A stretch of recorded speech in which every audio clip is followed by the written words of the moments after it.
speed to the city streets. We began to feel the fire. We rise like tall buildings as the chemicals, they take us higher. The night's young and it's just begun as she puts her hand in mine. We wanna chase the night, wanna dance to the light, pull the stars from the sky, just two hearts running wild. Never sleep, never stop, as we shout from the top. We're gonna be two hearts running wild.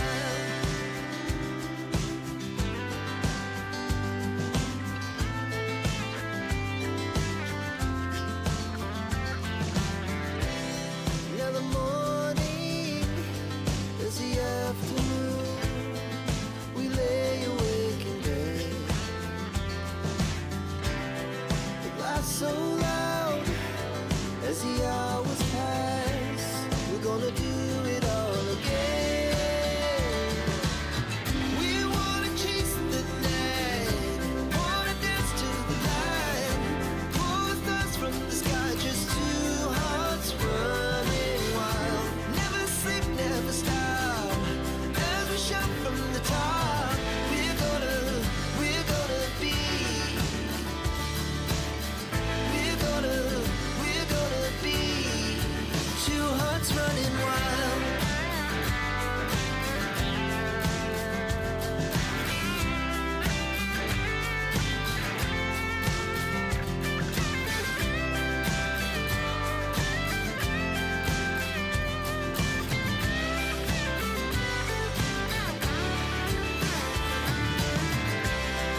The moonlights, summer sky, it was the best we ever had. And we'll stay on forever. We'll never have regrets. We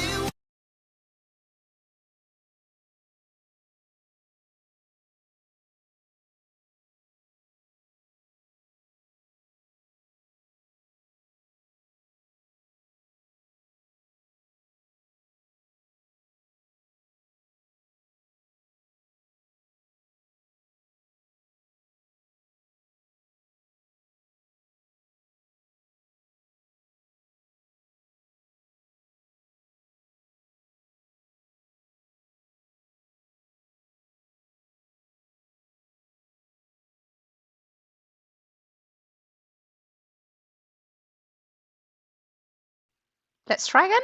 Audio, I think. We'll try again. Hello! It's Wednesday. It's 10 minutes before 2 Central European time, and I'm here with you guys.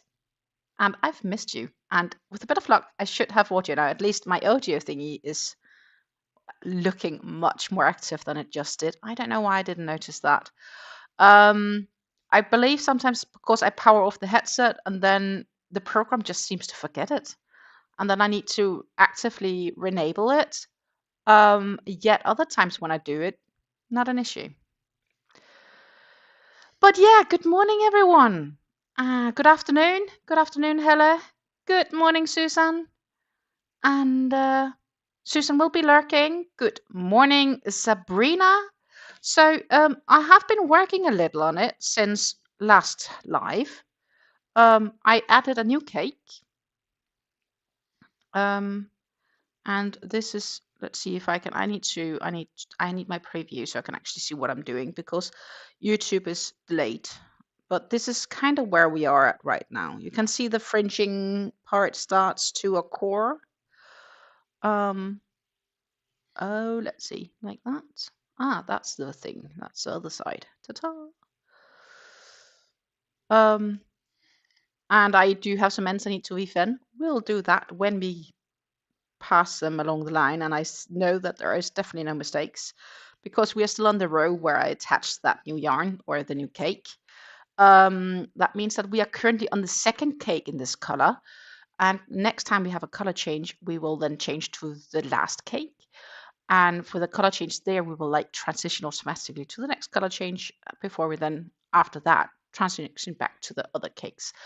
Generally, I'm not sure if I'll reach color changing during a live. It kind of depends, I guess, on my speed and everything else.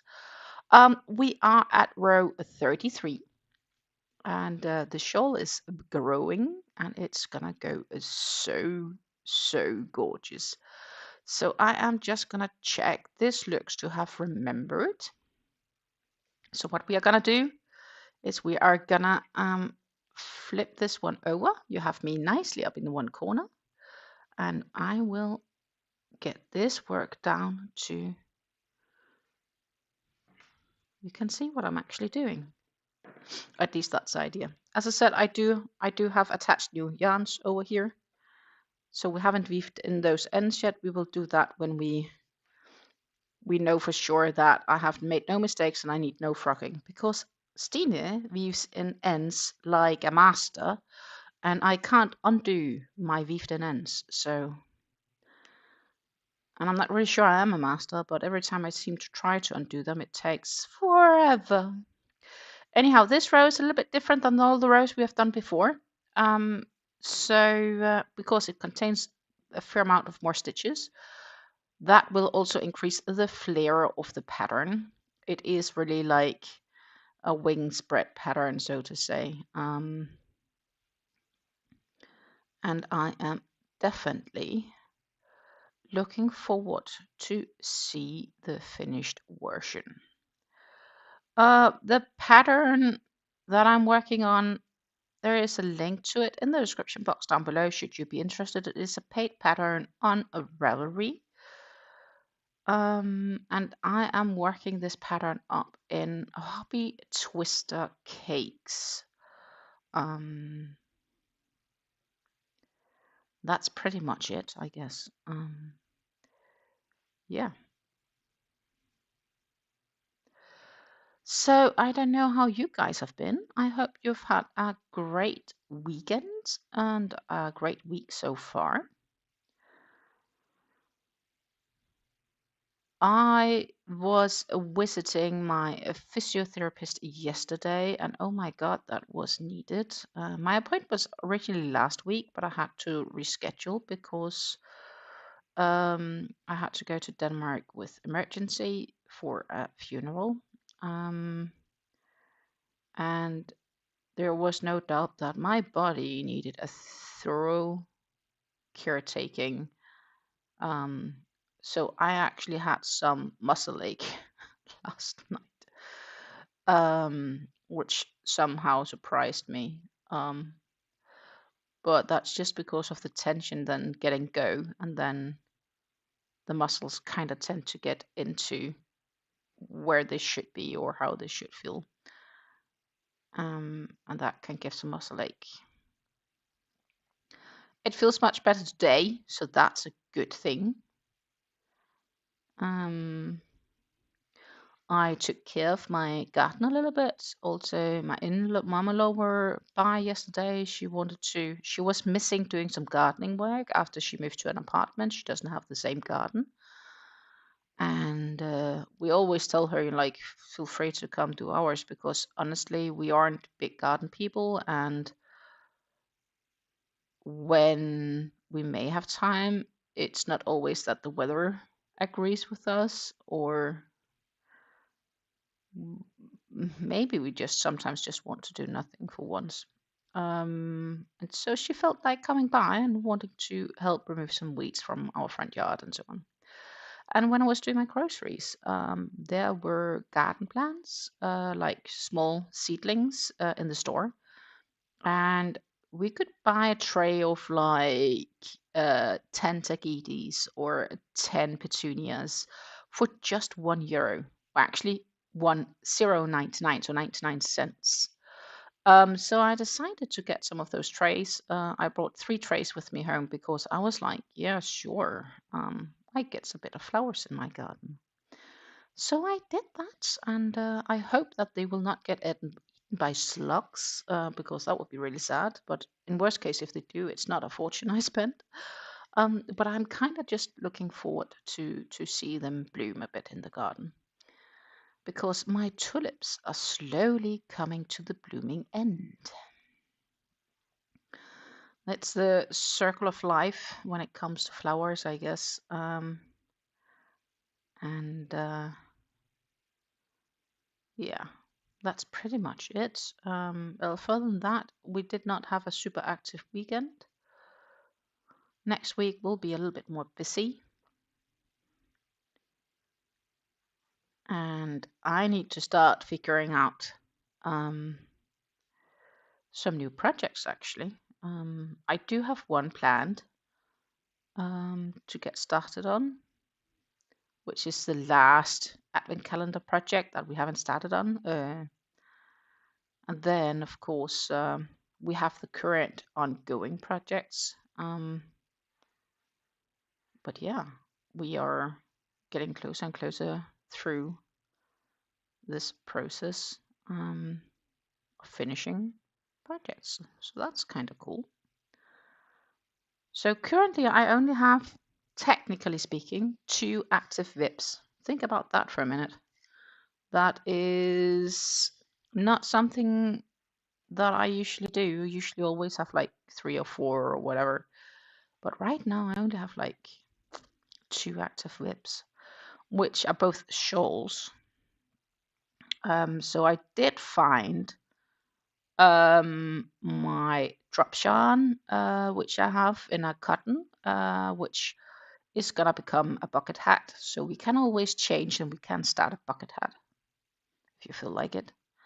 It is getting summer, so it is kind of like getting bucket hat time of the year. And I do believe this is yarn that we have already listed on Ravelry back when I did the first drops introduction to this new stashing all my yarn on Ravelry project that I have.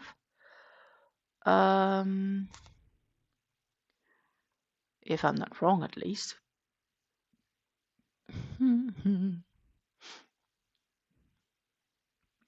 Yes, it's here. So, so what we always could do is we could always start a bucket hat. That is definitely an option as well, if we get tired of the Heart Collectors Shawl. For those curious, I am working this one with a 3.75mm crochet hook. That is classified as an F. And yeah, just cracking on. I guess a good thing of working on the Heart Collectors is we know it's a big project. We know it's going to take time. And I have, as I said, been working on this outside of the stream. Not a lot, but I have been working on it. I also finished the cowl, but I don't have it here. It's upstairs, but you will get to see it. Like, next week, Friday, I'll present it to you in the yarn talk video. And yeah, I think it went okay. So I finished that, so that's nice. Yeah, that means that I have 3 of the 5 projects from the Advent Shop My Stash calendar series done, and that I only have 2 to go, where this one is 1, and then I have the yarns that I need to start another on. That is going to be a vest.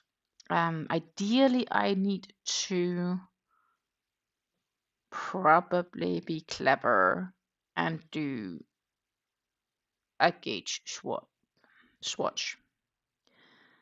That would probably be a good idea for me to do.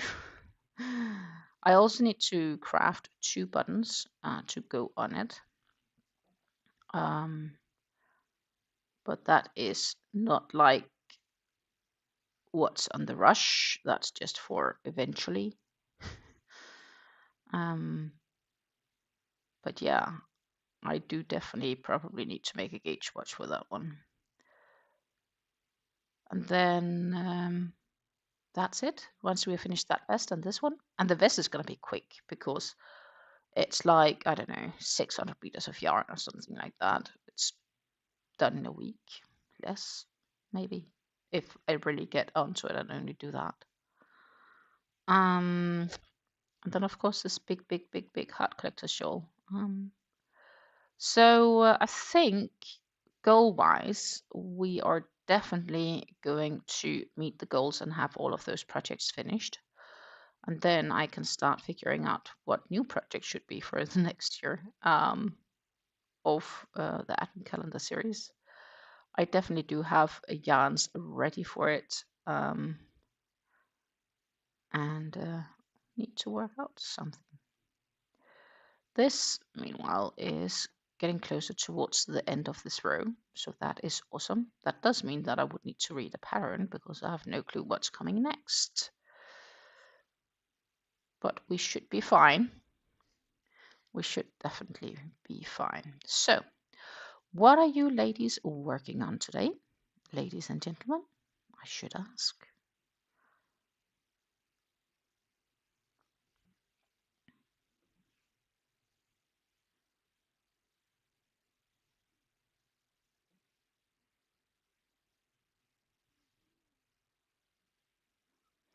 Dun, dun, dun.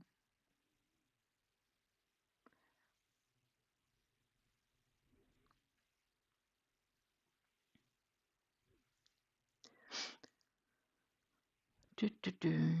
I do believe it is skip 2.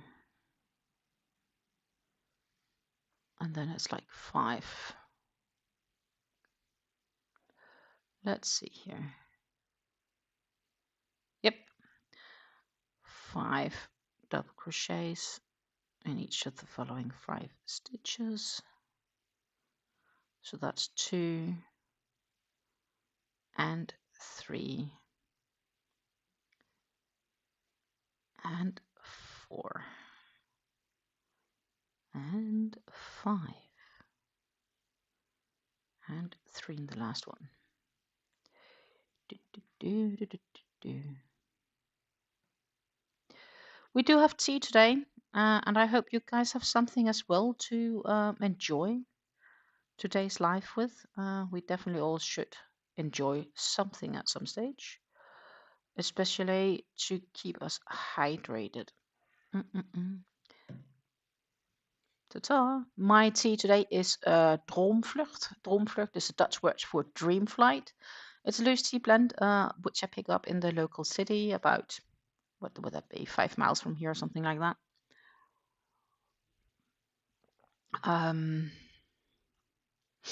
Yeah, so that is definitely nice. Let's see, we are row 34.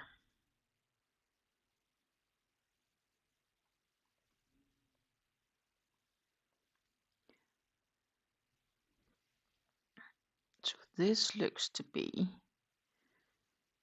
reasonably simple. So we start by turning the work. I have to say, I don't think it's a difficult shawl to make, actually. The heart does take a little bit of focus when setting that up, but overall, so far, with a bit of counting, it's not too bad. I do think it's important to say, of course, which is always is, we all think we can count, and then we started to craft, and then we realized we probably can't count as well as we thought we could. I proved that very nicely last time when I couldn't count because I skipped 2 stitches. I forgot to count them with. I was like, oh, well, I was skipping a count, so it became like 2, 4, 6, 10. But it should have been 2, 4, 6, 8, 10.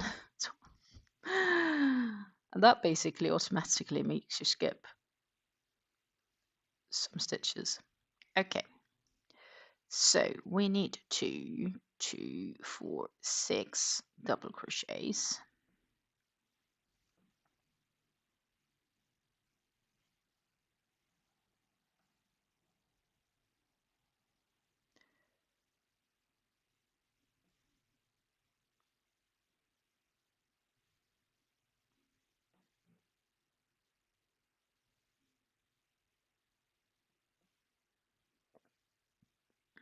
Mhm. 5. One more like that. And then I need to check what do they want from me.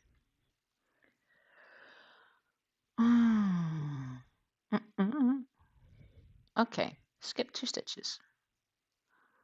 And then slightly bit different, but not that different.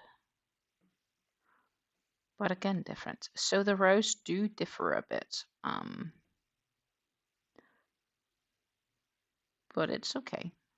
It's still working up nicely. I still need to do 29 like I did the previous row. I'm talking about these tips on the pattern. The feathers could almost be called. And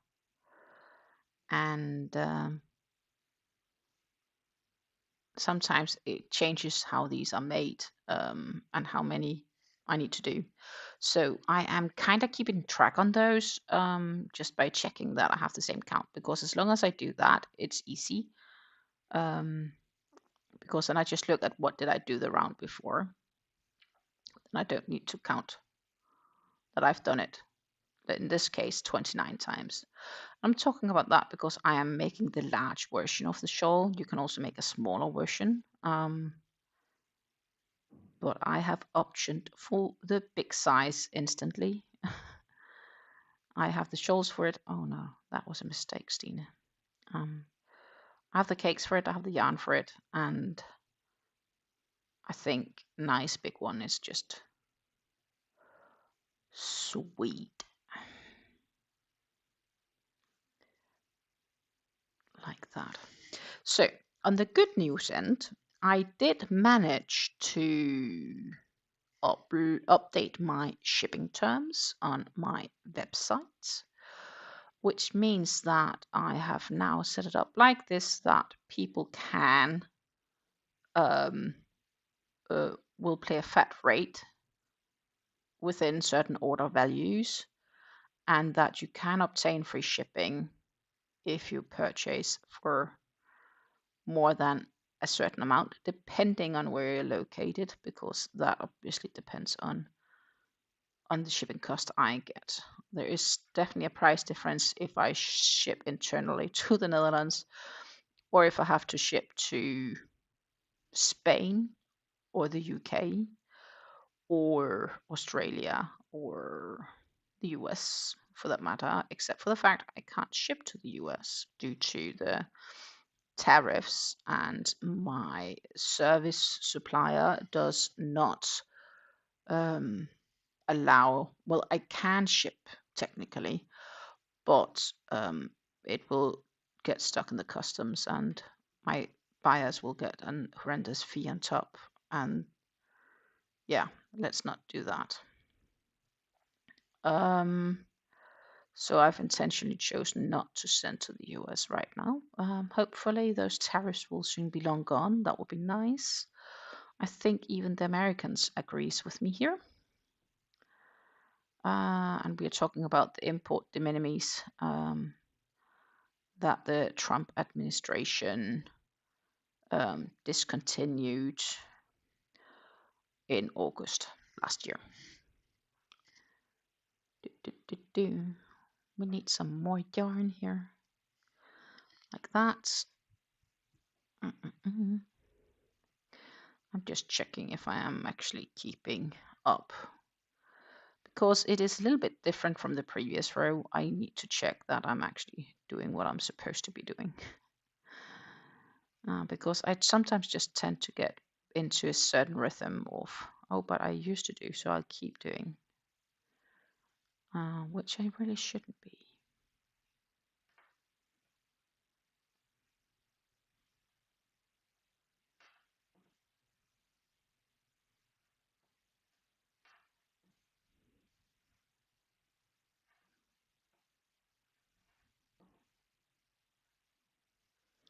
Da, da, da, da, da.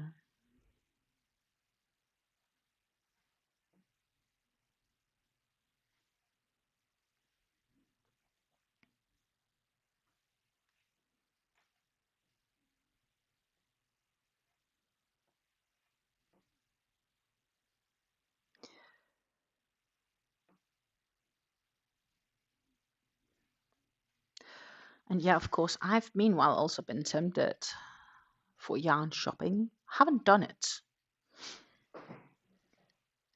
but it does have me thinking from time to time. Another thing I've been thinking is basically maybe I should make small amigurumi keychains of some of my yarn scraps. That could be a great way to get some of those done as well, and get that yarn moved out of my stash. I do have filling laying around. I also have very small safety eyes laying around, but more importantly, I'd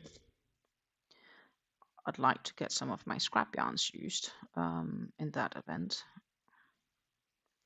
So that could be nice. That could be nice.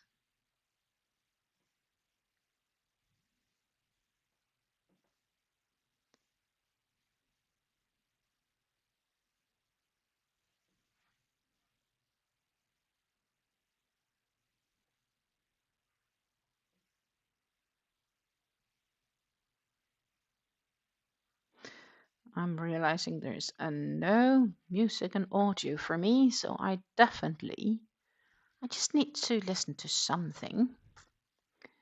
I don't know what it's gonna be, but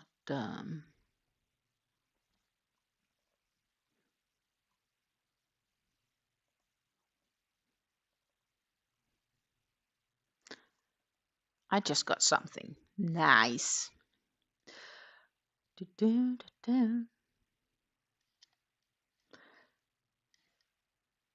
We keep cracking on here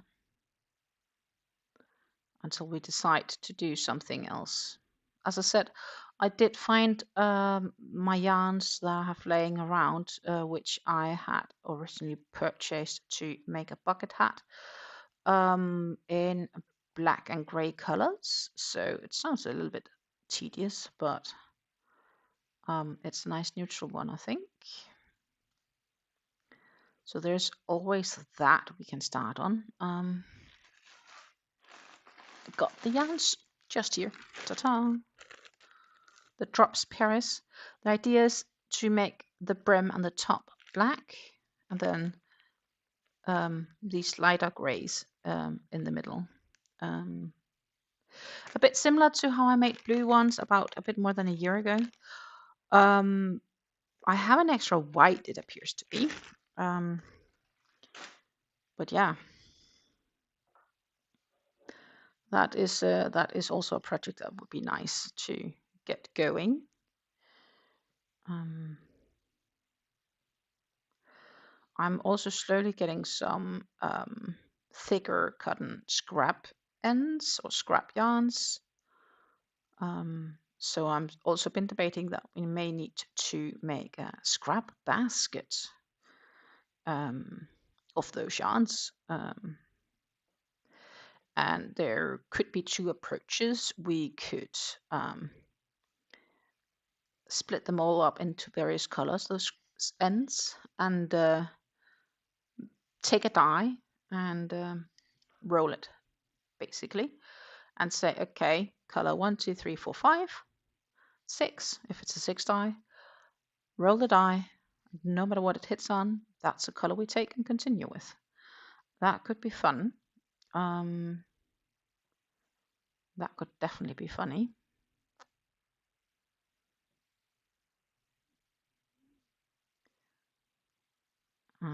Yeah.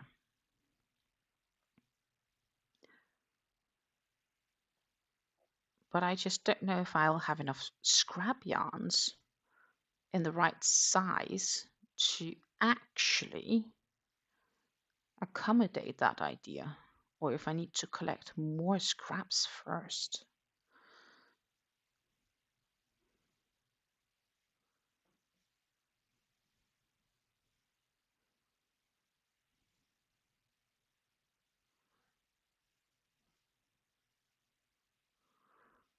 The optional is, of course, that one could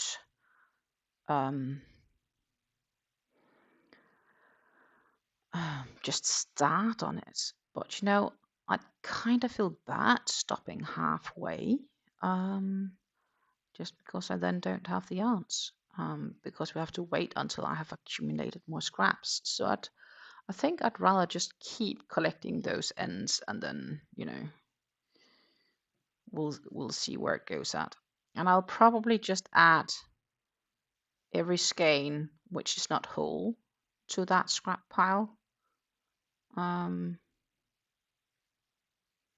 unless I know I have specific plans for that end, those ends. That would make sense.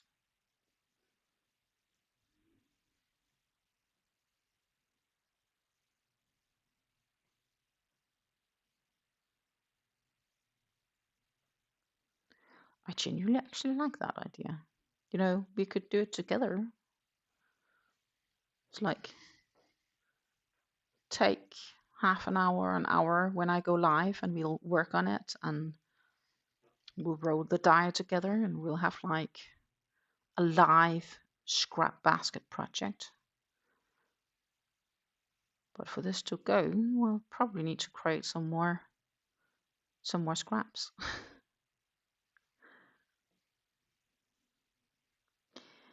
Fair enough, I guess. Got my work cut out for me.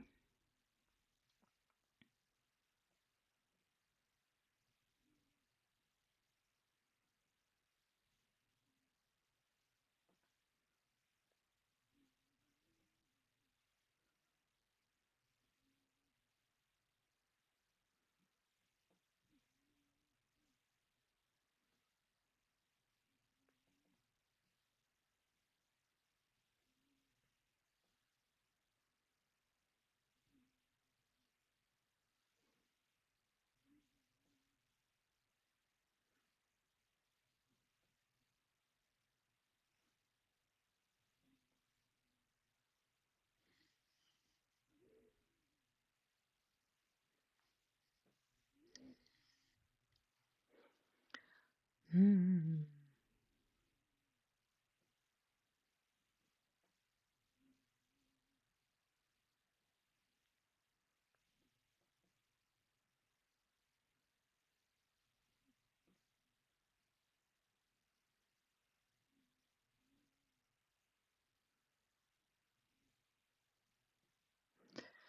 The yarn wanted to split, but we saved it.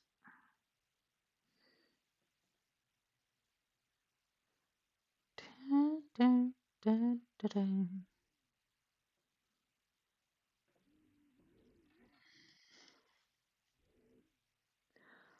How far are we? We have started to see the new color showing. Let's see if I can show it here. Look. Up here. There. But we still have a layer to go. We still have a bit of road before we get there.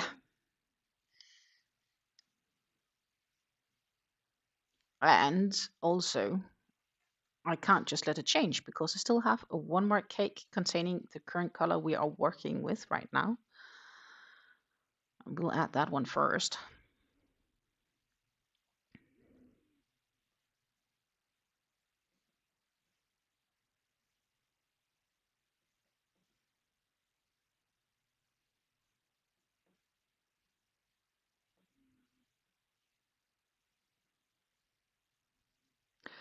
So when it comes to series that we are currently watching, I saw that A Handmaid's Tale is again available on Prime. I will definitely need to watch that. And then for my partner and I, we are currently watching a Norwegian krimi, which is on Netflix. For those of you guys who have Netflix, and that is the krimi named Harry Hole. And I don't know if you are familiar with it or not. It is by a Norwegian author. He's written multiple krimis with this guy as his head character. So the author is Jo Nesbø. And I know that both my mom and I have been reading the books. I've also been reading the book that this series is based on. and they made the book into a 10-episode series, which I personally think is a great idea. It's much better than the movies. They once did make a movie of, I do believe it's the first book, where Michael Fassbinder were playing in it as the main character. And what was it called? The Snowman? Something like that. The Snowman, yes. That was back from 2017. But this is of the fourth book that the series begins. Yeah.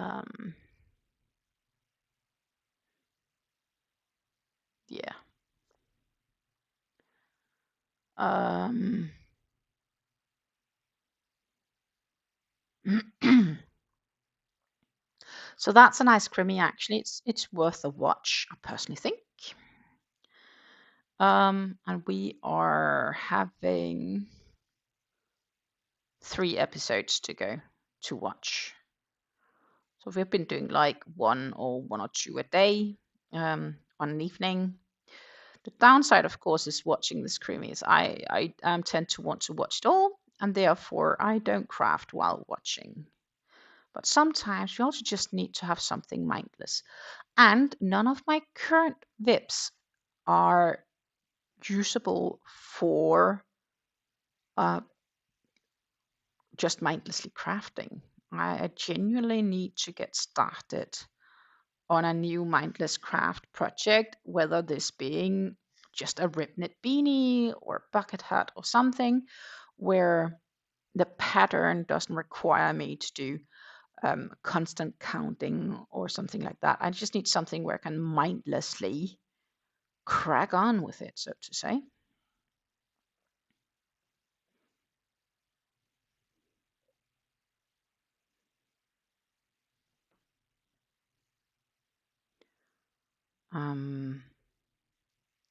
So yeah, I need to get something going there. And I have been debating on the beanies that I want to make from my ice yarns, from those mill ends. And then I've been doubting a little bit because I've also been wondering how would I want to combine the colors, and I may have left or some colors doesn't seem to be good at combining. Do I then go out and buy a single skein of yarn to combine that? Or do I look into the other pile of yarns I have and see if I have something that could be combined with it later on? But that may not be right here, right now. For example, I have half a skein of white, I think, which could probably, white goes with anything, right? So I could easily combine that. So maybe that is what I need to look at.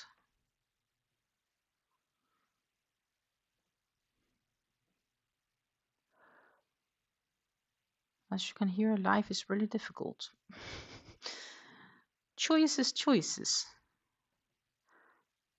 So if you do double stranding beanies, do you just like take 2 double strands of the same color, or would you rather ensure 2 different colors to keep variation?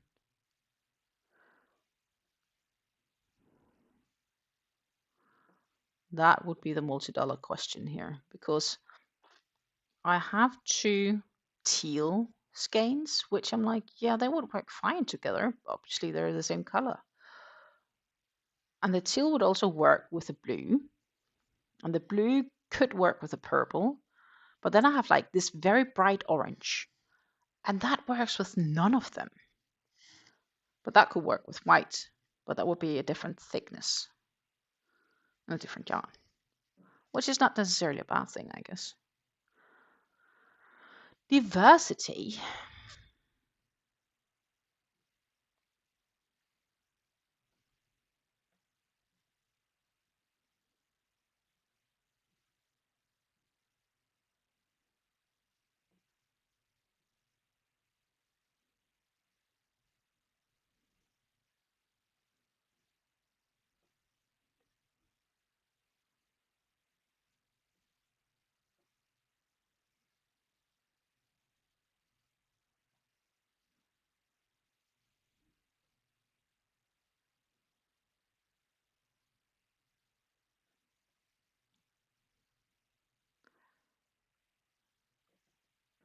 So we are working through the second half here. And I just have a feeling, but it's all the way over here, that I should already be where I joined the yarns, but I'm not even close. Not even close today.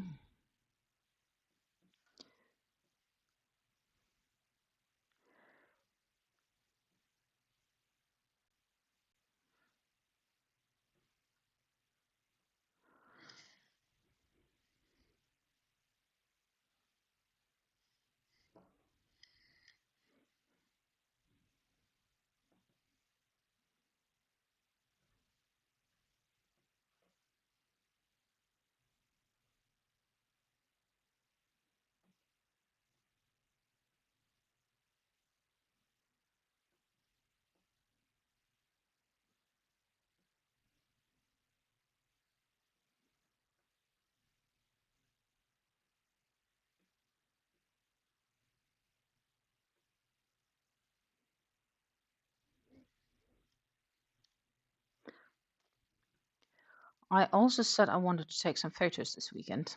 I clearly didn't manage to do that. Maybe, I don't know. I need to check weather tomorrow.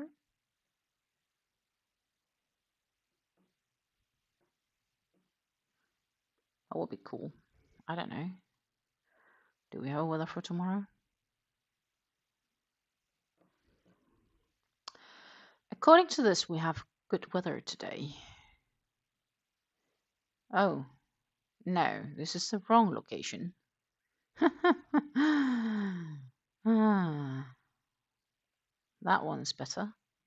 It's also like a lot warmer, 10 degrees. Yay.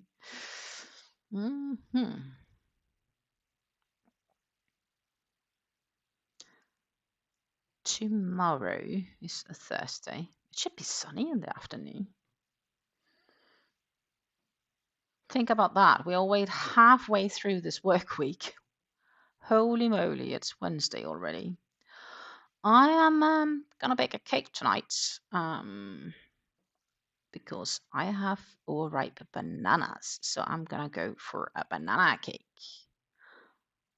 And it's a good thing Mom isn't here because I'm gonna put chocolate pieces in. So she wouldn't like it because she stopped liking chocolate after her chemo treatment. That's kind of sad. But that's just, I guess, how it is. So I will be baking a cake later today,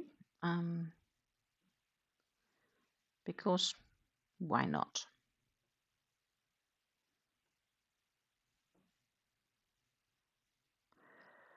I like trying to use things before they go bad, and those bananas are definitely overripe. And I don't like bananas when they're ripe. In fact, I actually prefer them when they're closer to green than to ripe.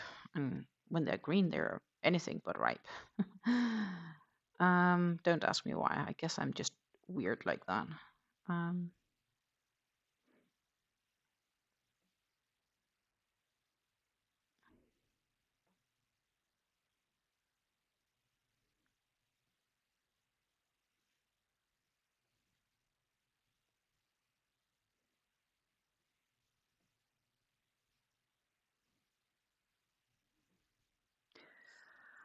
I was also challenged last weekend because it's been Orthodox Easter. And that meant, my friends, Pletta had a sale. They had a discount code giving 20% discount due to Easter. And I was so tempted, but I was a good girl. I didn't get anything because, as I told you guys, right now they charge. Only way I can get free shipping is a €199 order. And I'm like, that is a lot of yarn. And I don't need it because I have more than enough in my stash. I need to shut my stash up. I don't have room for it either. My house is filled with yarn. And if you ask people, I'll probably have too much, which I'm kind of inclined to agree with. Oh, so now it's changed. So now I need to read pattern to see what am I gonna do. I got to the end of these 29. Skip 3, and then we'll just do what we have done so far. So that's easy enough on those 3. Oh, that is no thinking. But it could be that that had changed too, but it hadn't. Oh.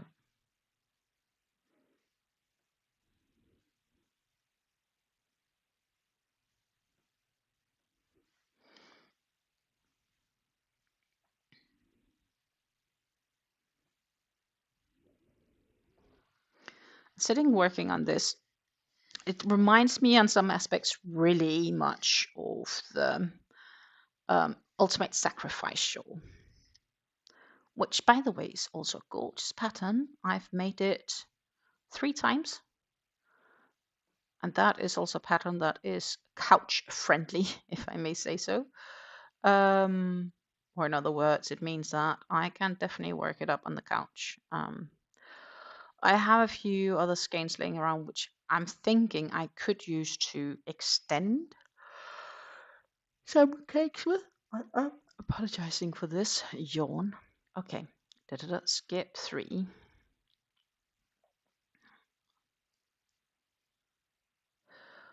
1 double crochet. Let's see, skip 3. Double crochet. Chain 1. Skip stitch. Twice. Okay. Yeah. Then we'll have a double crochet, chain 2,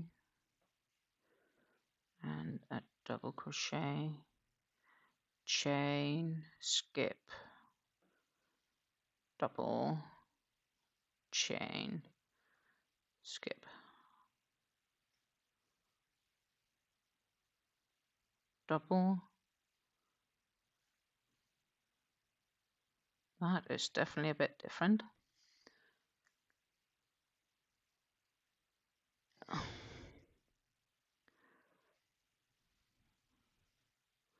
Then skip 2, and that's the same on the next one. Okay.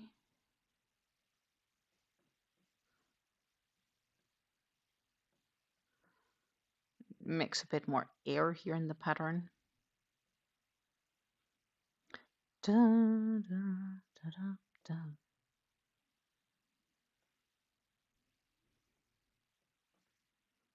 I am curious what next row will then offer us, but we will have to see when we get there. Chain, skip,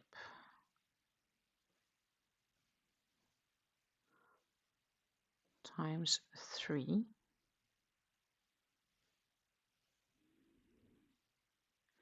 I'll show you guys in a minute what's been done here.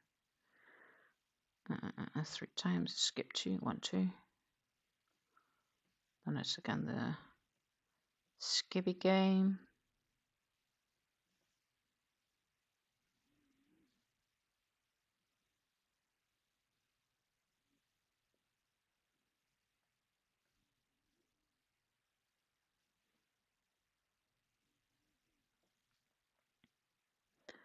And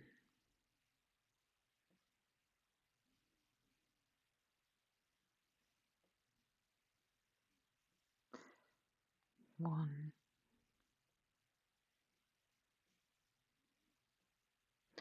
two, and then we expect to skip.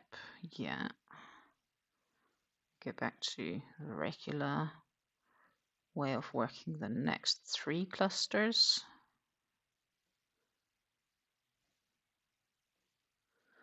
You're so awfully silent today.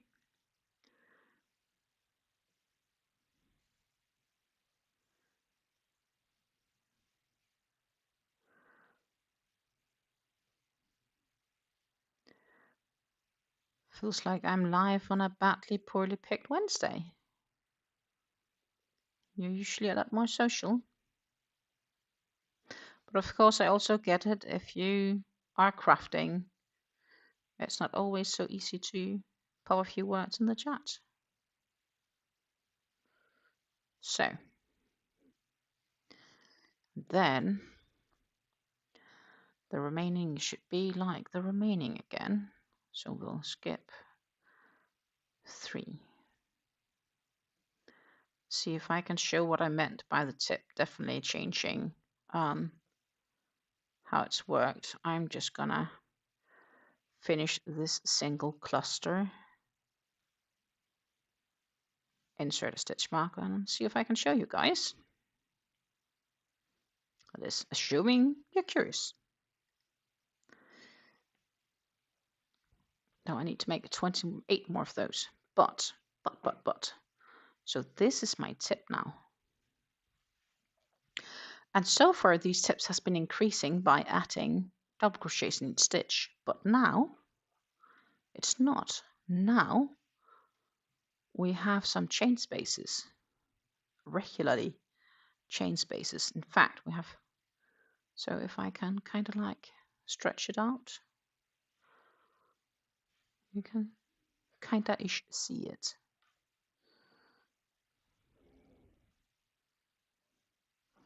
But it's still working up nicely, and I'm keeping faith in the project,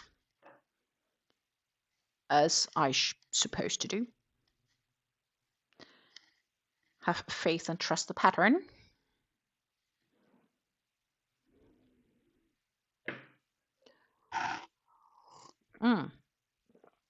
Hot still. That's crazy. It's like an hour ago I made it, but it is a very good thermos mug.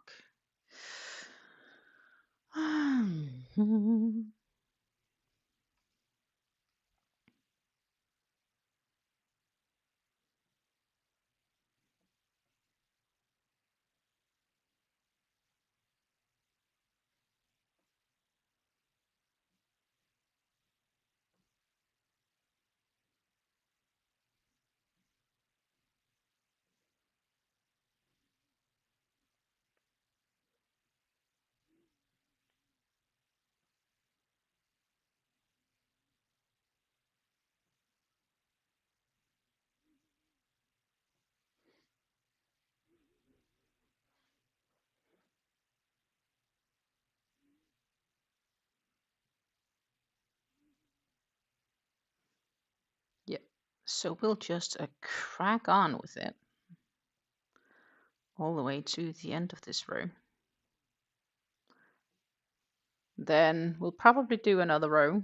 Then it's time to check if I can weave in at that end, but it could also be that before then that I need to add the next yarn.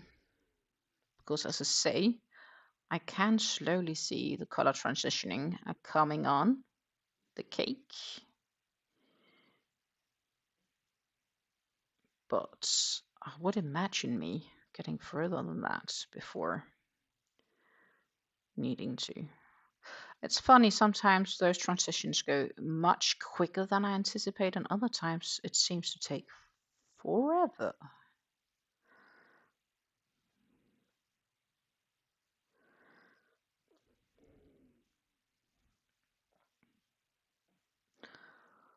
I'd actually like a mindless shawl project for in the car or something like that. We do have a few things coming up as well where something mindless would be a good project. And currently also I have nothing on the knitting needles. Do you have a few ideas of what I'd like to do? At some stage, I should challenge myself with a sweater or a blouse or something bigger than just hats and cowls.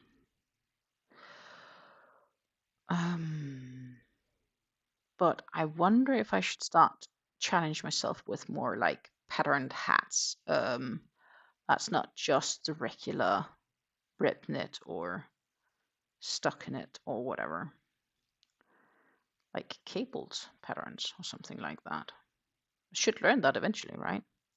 Color work. That I think is a much bigger challenge even, but I don't know. But color work isn't mindless. I also need mindless stuff. Need both.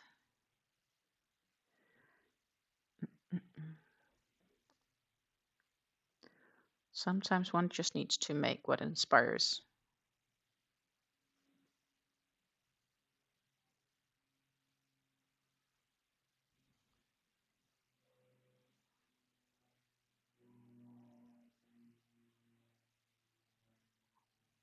Here's a small aircraft outside.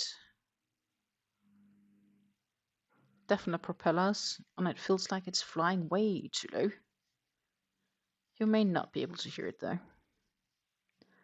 I think my microphone is reasonably good at filtering away outside noises.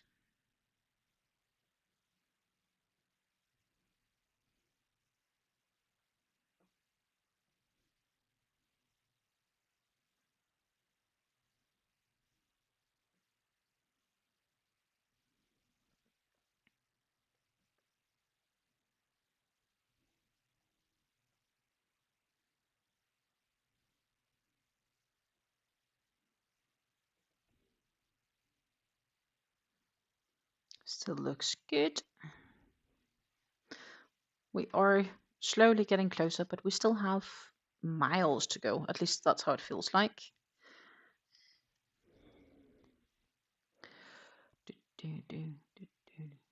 I think we may get far enough today to change cake by the looks of it.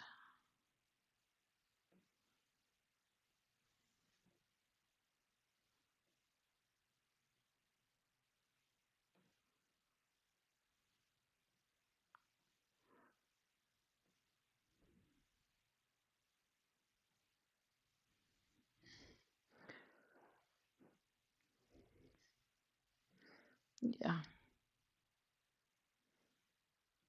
that might actually happen before I think it would happen.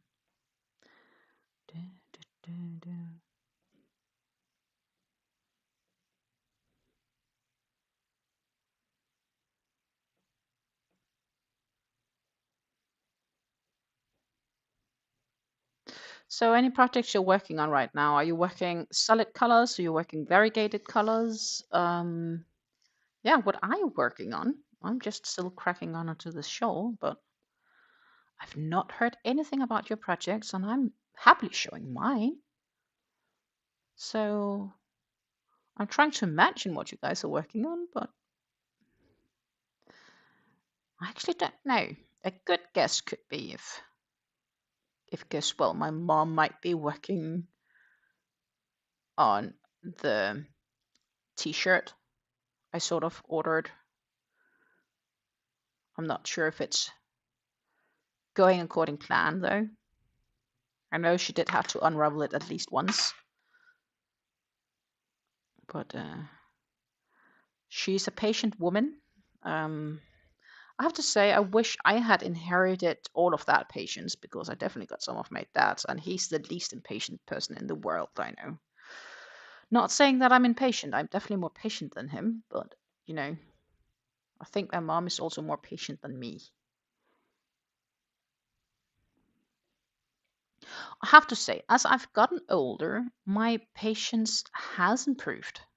Um, and I guess it's also because at some stage it's just like, okay, that's just how it is, kind of feeling. And knowing that it gets much, much easier to be patient.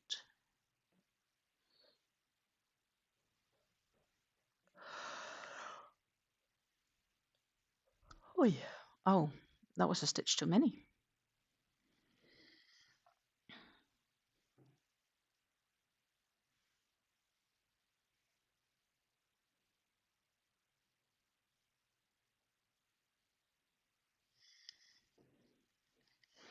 So I'm grabbing off some yarn every time here off my spindle, but we're like this far away.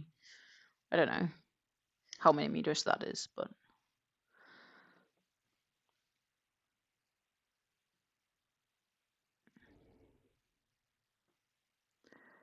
the cake is putting us closer and closer to a color change. I could also just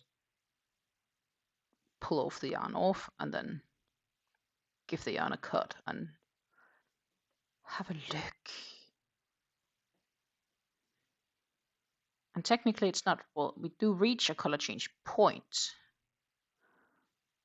but we won't change color yet. Well, actually, I may just make that pull when we're at the end of this row, just to see.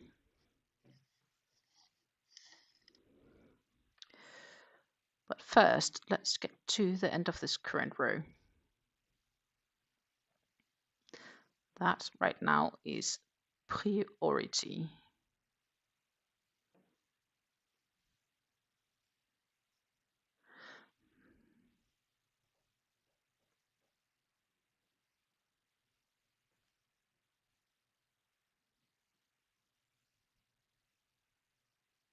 But yeah, so far this is an easy pattern. It is mainly double crochets and chains.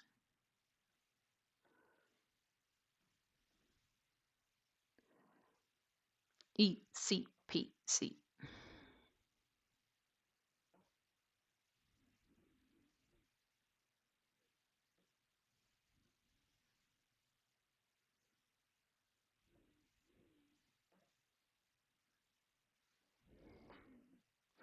Here's the color change I did, or the cake change would be more correct. That's also what I should say here, that we're getting closer to a cake change. Yes, and then that would mean that once we do that, we will be on the third cake, and then we can start talking about color changes. That is also can be a little confusing, of course.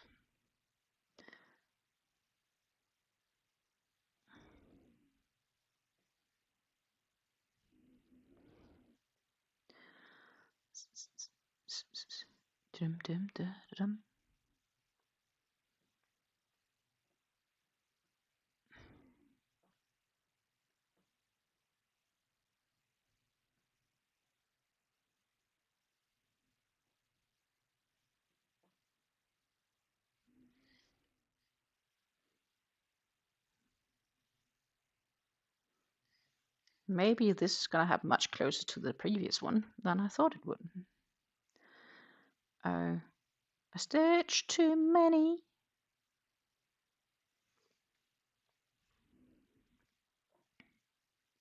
Can easily get fixed.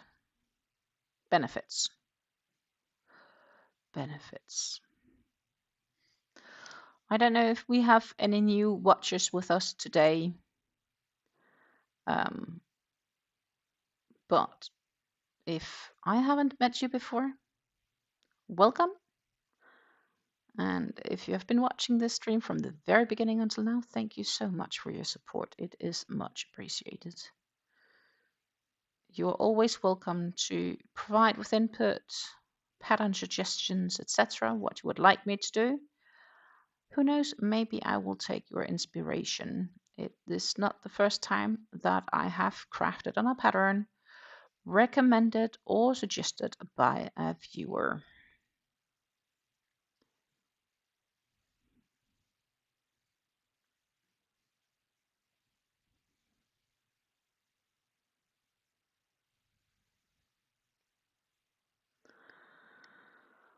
Oh, wrong. There. Keep track of where you are, young lady.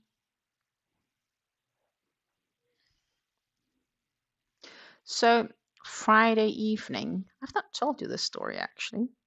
Friday evening, I went to the club and I made the Daisy Days back in February, or finished it in February, which was one of my advent calendars, shop my stash projects. And I gifted that to a friend. I was visiting there, and she had been at our place a month earlier, and she saw the progress, and she was thinking, "Oh, that's so cool." And I decided, well, she's doing something for me. I'll gift her that as a thank you. And I did, and she's been using it diligently. Then she told me that one of her friends who also crochets had seen the bag, and she was visiting her and she was carrying some things in the bag, and the friend just noticed the bag and not the things that she had brought in the bag, which was technically more important. And she noticed the bag and she was like, "Oh, that's so amazing. Any chance I can get the pattern? Do you know like who and what?" And so on. So she was like, "My friend would really like to get this pattern. Is there any chance?" And I'm like, "It's a free pattern. I will send you the link when I'm home." And it's in Dutch so as well. So she should be able to make it. That is, if she can read diagrams, because drops patterns are mainly diagrams. That's the challenge of drops patterns. Good morning, Lisa. Awesome to have you with us. I hope you are having a great Wednesday morning so far. I don't know about you, but the weather here is looking reasonably.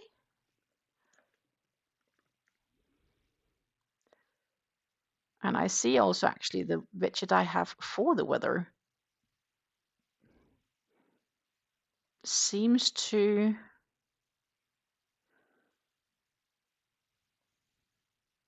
believe that I'm in Denmark. But I'm not. So I'm not really sure how that comes. So I think I am actually just gonna remove it. If I can.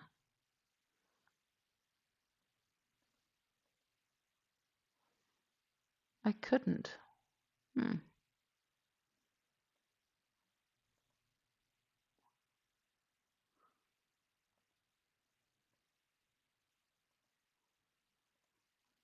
It's some of all these widgets. It seems to think I'm in Denmark right now, which I'm definitely not. I'm like 9 hours drive away from the location it claims I'm at. Okay. But the weather in Nijmegen right now is about 66 degrees Fahrenheit, 19 degrees Celsius, which is probably true. It is definitely getting more and more warm, which means that I'm likely also going to find myself a bit more outside than I have lately. I do want to get back into walking outside. I was really good at it while I was in Denmark. I was walking daily, but I've been slacking a bit here at home, I'll admit. Guess it helps a bit. I was in the garden yesterday, after all. And Lisa says the weather in Canada, they finally decided it's gonna be springtime. So in Winkler right now, it is partly cloudy with a temperature of 37 degrees Fahrenheit, so about 3 degrees Celsius, and the wind is blowing from south-southeast. And the quantum is 93. But here it's mostly cloudy, and humidity is 36. It's dry, my friends. It's dry.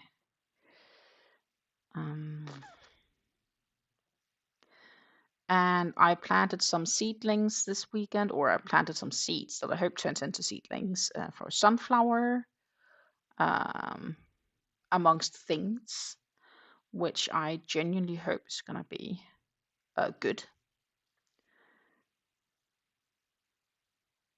I have a few others I was debating on planting, but I didn't yet, because some places said that you should first do it when you're closer to May. And in any case, if I want to do it indoor, I do have a limited amount of space to do it. So I may need to just wait until the currents are out. So I did plant 2 sunflowers, hopefully to put outside in my front yard. We used to have sunflowers out there, and we keep them all the way until they turn into sunflower seeds. And those heads with the sunflower seeds we cut down and we hang up to dry. And then we feed them to the birds in the winter. Good morning, Rev. We have been missing you both because you tend to keep this way more chatty. It's been a bit silent here the first hour. So I'm so happy that you guys are finally with us. According to Lisa, it's going to be up towards 20 degrees this afternoon. Oh, that is definitely spring weather. You're slowly able to get into the ground again with all your entrepreneurs. The entrepreneurs can get back into the ground, the contracting dirt movers, which I guess is also going to be nice. Always good to have your partner activated with some sort of work. Rev says, sorry, he overslept today. No need to be sorry. It's just how it is. No need to be sorry. Could be you had other appointments as well, you know. Shouldn't feel obligated to be here instantly as I pop on. But yeah, due to the improvement of weather, part of me also wants to start doing more stuff outside. And of course, we have work, which, on that note, I had an anniversary yesterday. I had my 1-year anniversary at my current employer. Hallelujah. Happy days. But that doesn't mean my contract got extended just yet because it's too early to say. I will need to see in the fall. I'll probably know by the end of October. Or let me put it like this, by the end of October, they need to tell me if it's not getting extended. So hopefully I'll know something more by then. And until then, I need to ensure that everything I do is spot on.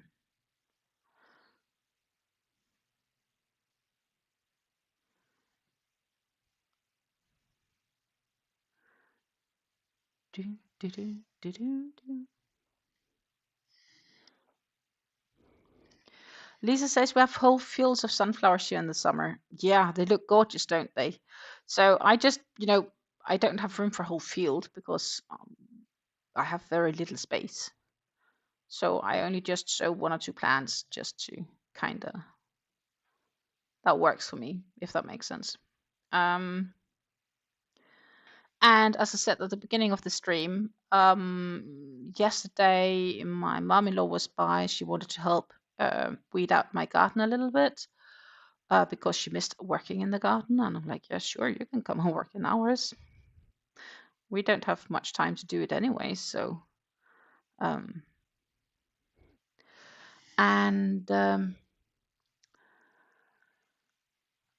did I want to say? Yeah, and then when I went grocery shopping, they had small trays of seedlings for sale of flower seedlings from tagetes and petunias. So I got 3 trays of those seedlings with 10 seedlings in each tray, so 30 in total. I gave 3 of the seedlings away to my mom-in-law because, well, I had more than enough, and yeah. Those trays were only 99 cents per tray. Crazy, huh? Like, I can't even fathom that you are able to create them for that amount of money and resell them, and the store still makes money on it. Like, how is that remotely possible?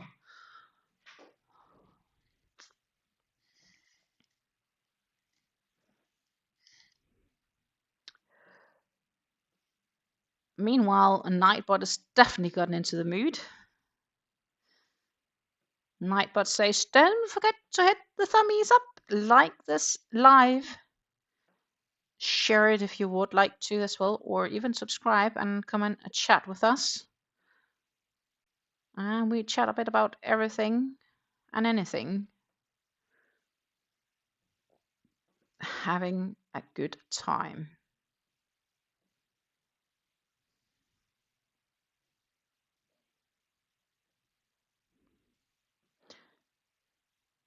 Meanwhile, I am definitely getting closer. We are on the last cluster fan thingy of this row.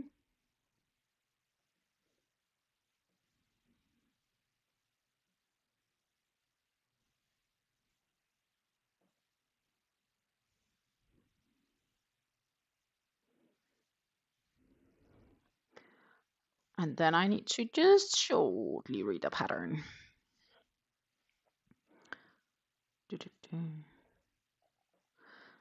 Skip 2, and then we'll do 6. So we actually have 9 stitches left. Or less, because obviously I still keep working while I'm chatting. But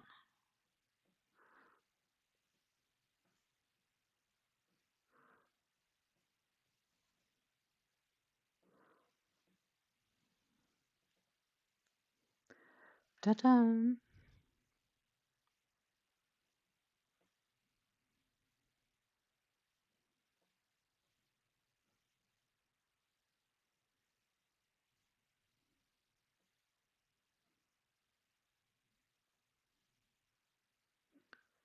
Like that.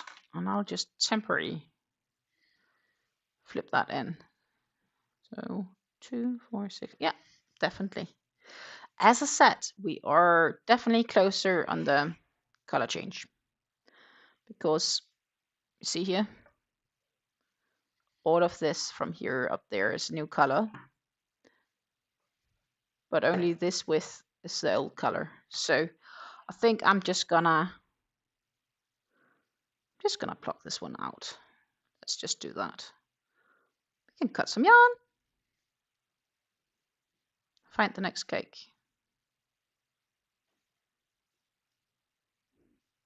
Of course, I need to watch out that this is not gonna... Maybe it's more than I thought it was.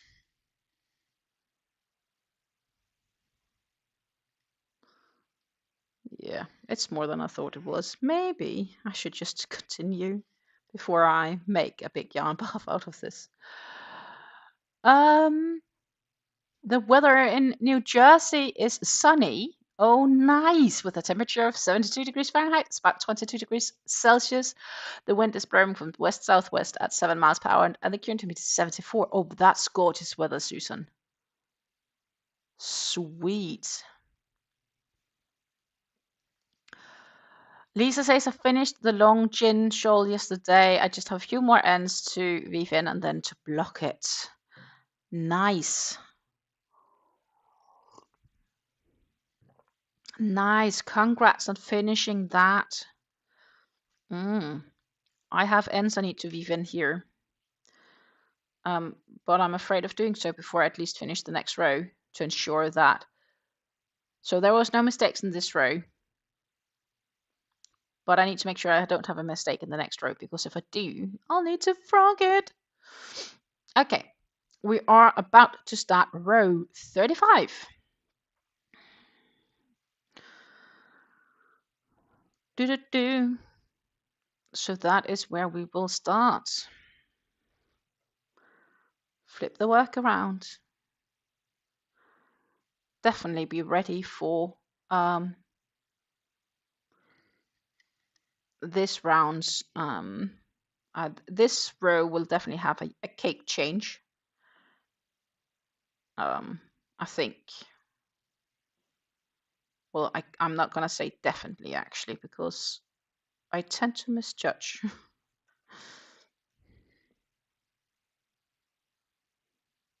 Evidently already happened once today.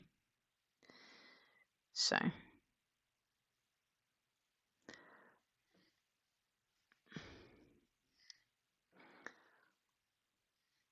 it appears to be huge even before blocking. Oh wow. Is it just with a mill end, or did you have different yarns? Like,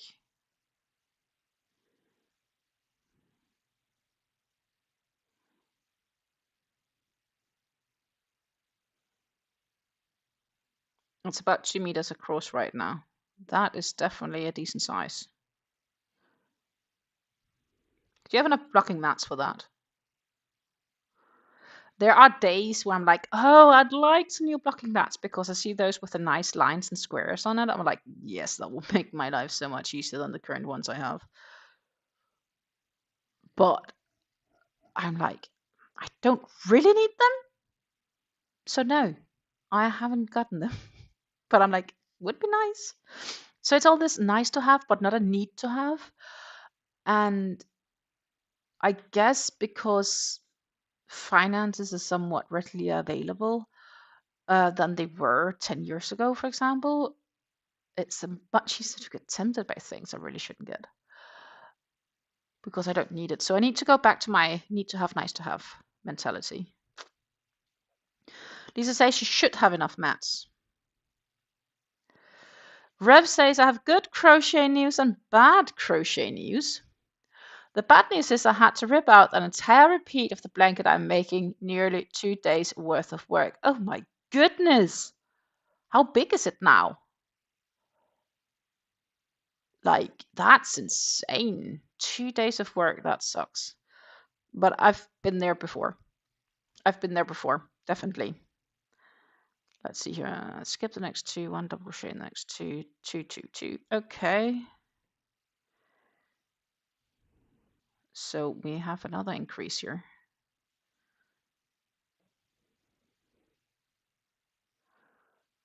But we can work with that. And then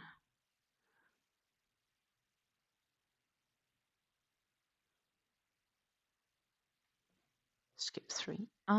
29 times. Yeah, okay, that's the same amount. Cool. Lisa says, I bought a set of foam floor mats at the garage stage for just a few bucks. That's a great deal. Susan says, sorry of what happened. Ref says, I had to pull about 45 inches across when I pulled it back. Oh my goodness. You missed a corner and therefore it was getting loop-sided. Yeah, I can imagine that would cause it to get loop-sided. Oh, jolly. It's like during our last live, I felt so prepared, and then I realized before then I had also matched an extra stitch in each side of the shawl. So I frocked it back to fix that mistake.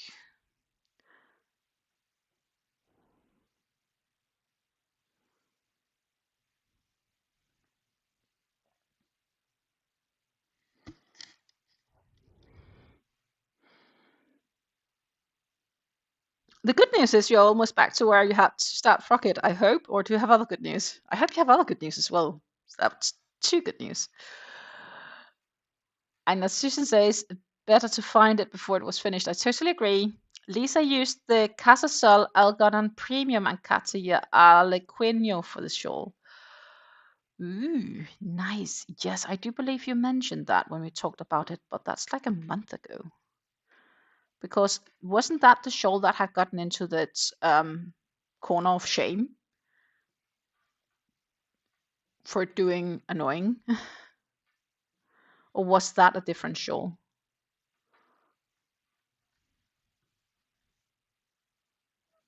The good news is that you've been making baby beanies. Give me a moment and I will share with everybody on the screen. I just need to make sure that, yeah, here I also have audio because no audio makes it not so fun, obviously.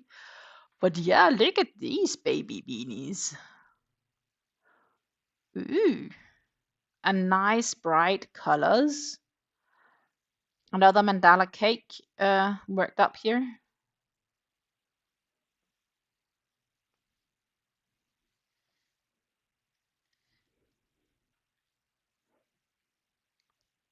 Four.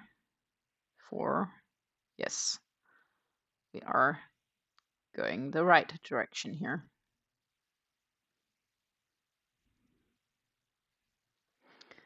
Definitely a gorgeous, gorgeous colors. Awesome.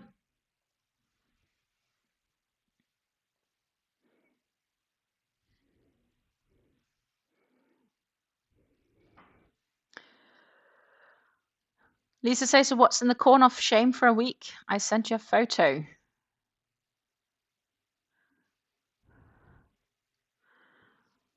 Rev says, starting with the blue one, it's Mandala Baby in the colorway Narnia. The 2 others are Big Twist and Baby Pink. Okay. Yeah. I see 2 of them are just plain Baby Pink. Oh. Let me go find the photo that Lisa sent us of her huge shawl before blocking.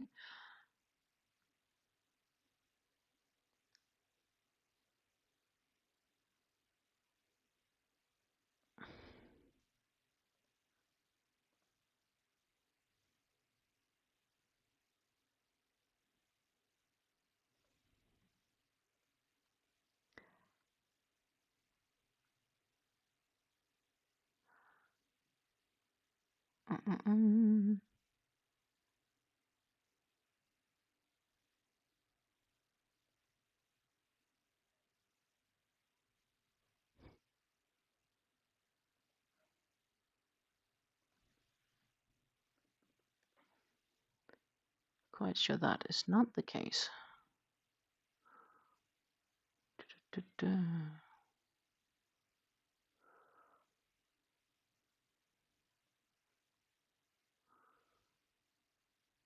Nope. There we go. Oh, that is a gorgeous. Of course, it's unfair. I can see it first. Let's pop over. Look. We're gonna move a little bit. Oh, zoom a little bit out like that. We should have the whole display. Wow. That is gorgeous. Lovely colors. Absolutely lovely colors. Here we have Lisa's long gin tea shawl in the Casasol Algodon Premium Yarn and Katia Aliquino. Absolutely freaking gorgeous.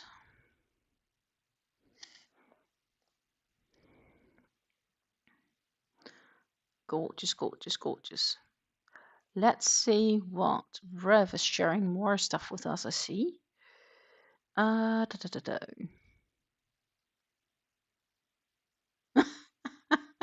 Lisa said, Rev, your hook must be smoking with how much you have gotten done. And Rev says, was in Walmart on Friday and grabbed a couple of mandala cakes to make the beanies with. Also got a normal mandala cake in the colorway Troll, which is a rich blues and greens and purples. And Lisa says, sorry about my kids' blankets on the couch. No worries. I agree with Susan. They make beautiful work, both of them. Yes.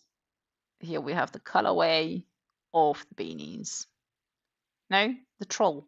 That's lovely colorways.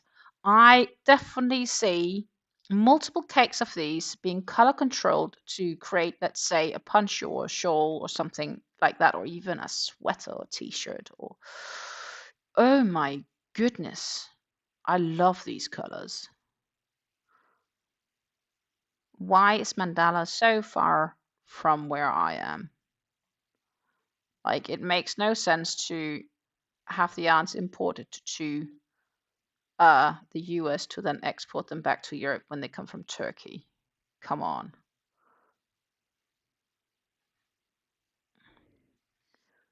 That would be so sad. So, but it is gorgeous. It's my opinion. I'd definitely imagine making something with those colors, color controlling. Hell yeah.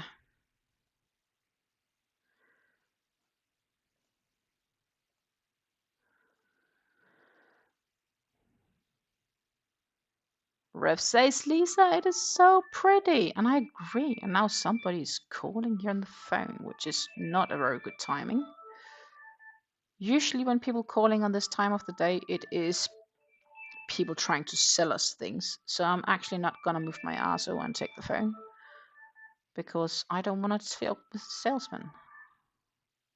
And it was already done, which tells me definitely it was a phoner. Hello, we are calling to you to hear if you are interested in getting the new internet or TV, cable TV would like to sell you. I'm like, no, thank you. We're happy with what we got. Don't call me. That would make me happier. That is reality of things. Let's see. 4, 4, 4, 4, 4. Just double checking here. Because again, so every row right now seems different. And now I understand why this pattern is so many pages long. That makes good sense. Very good sense.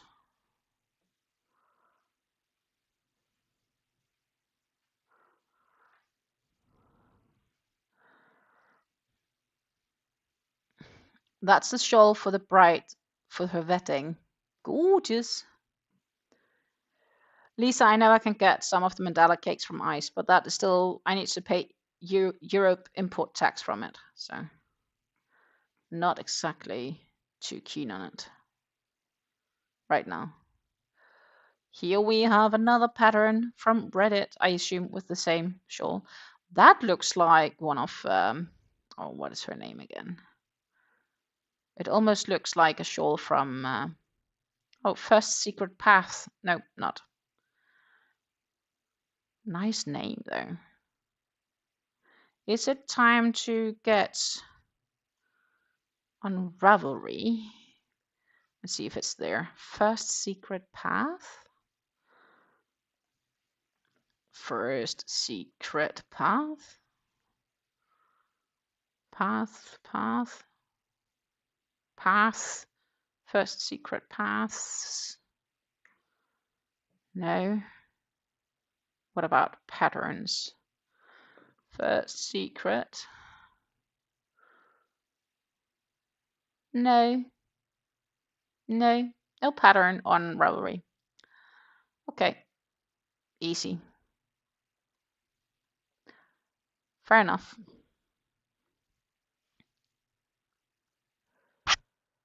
Fair enough.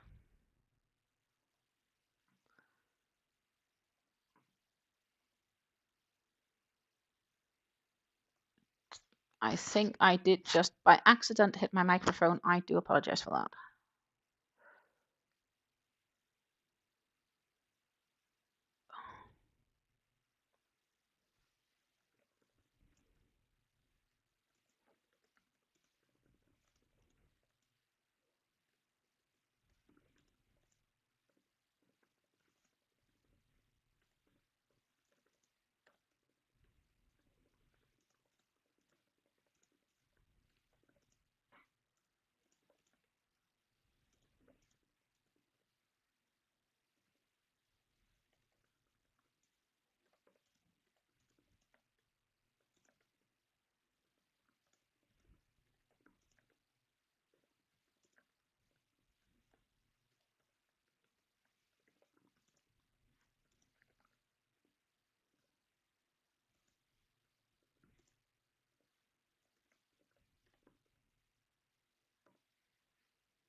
Oh, post guy is outside, but we're not getting post today.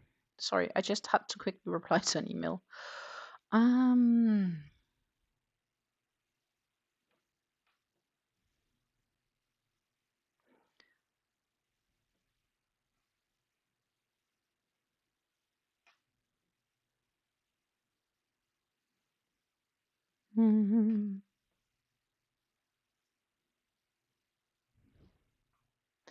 There it is.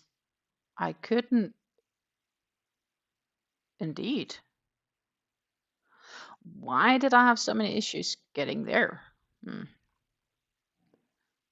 It's even a free pattern in Danish. Ooh. I like patterns, so let's just pop that into my favorites for my library. Well, favorites library, it's kind of the same for me, but it helps me keep track of things. It's gorgeous. And I definitely need shawl patterns because have you seen my videos sorting my stash? And have you seen my cakes? Need something to make with those cakes. Shawls.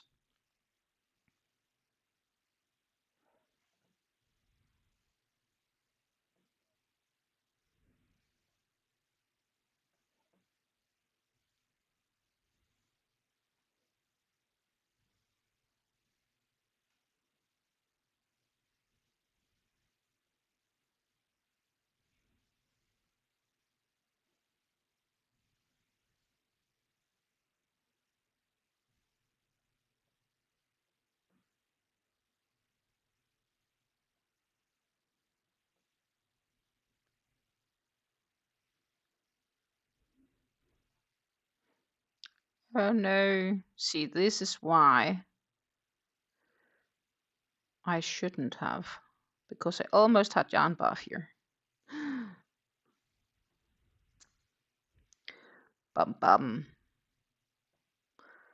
This is why I stopped pulling in time.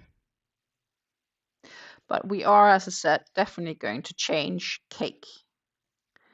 But I don't think we're going to make a color change today. That is not realistic. But we're going to have a cake change. That counts.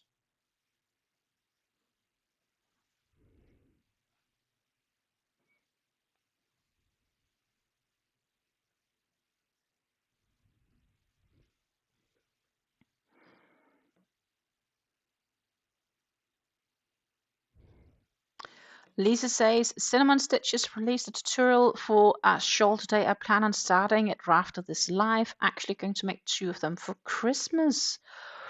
Oh, I want to make shawls too. I want to start designing some. But that would definitely require me a bit less live. We are already at a place where I'm saying we are likely, depending on how things go, coming back to every second Friday, I'll have a yarn talk to get an update on everything. And then otherwise, I'll be live. So other Fridays, I'll be live. So I'll be live twice a week. Bi-weekly, it's one Monday and Wednesday, and other is Wednesday, Friday, unless other things happen, of course, in life.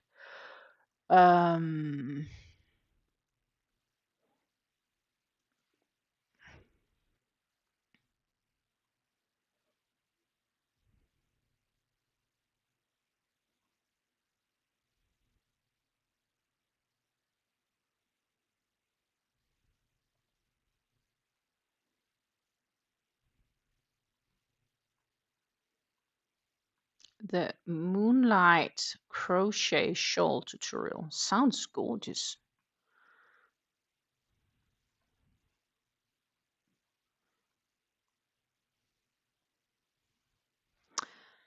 Yeah.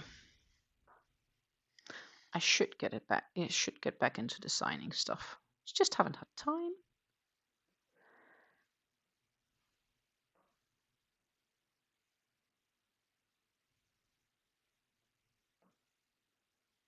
I recaked the yarn for them last night. Okay, what yarns are you going to use for him?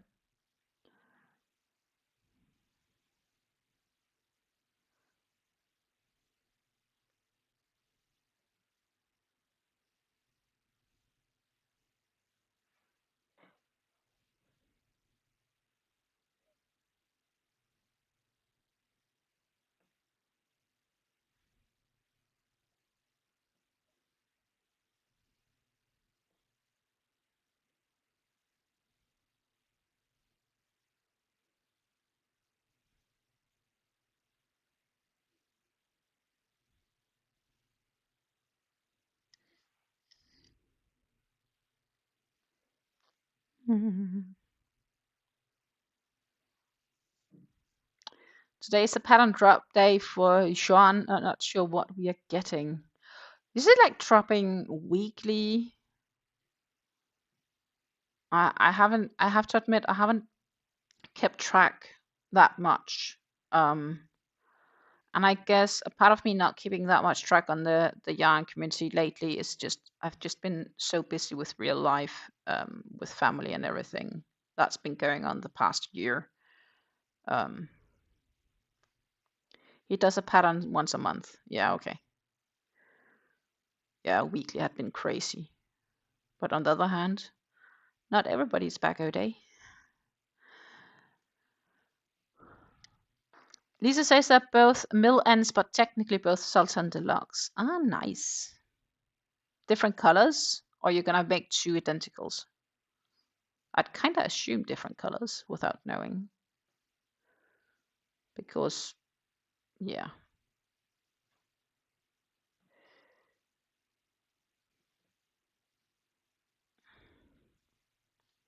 If you're a member at the $4.99 level, you get it for free. Otherwise, it goes up on his Ravelry/Etsy store. That makes good sense. Definitely.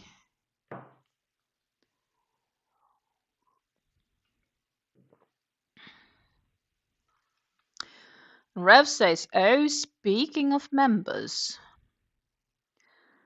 Members is a thing. I need to be better at offering my members more stuff.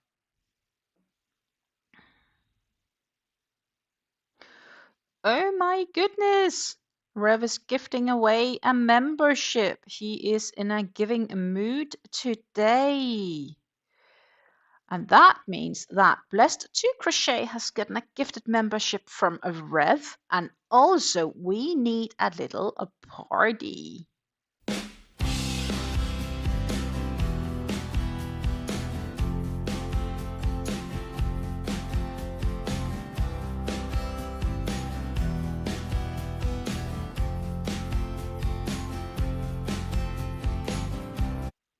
Thank you.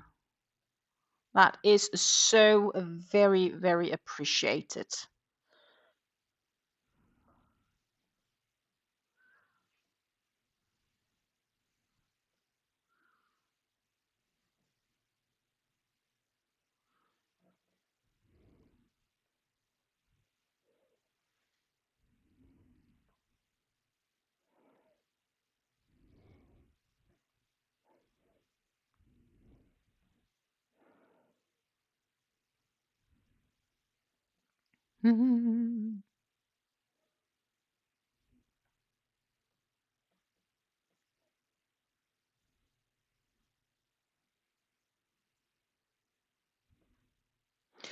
One is the colorway French Blue.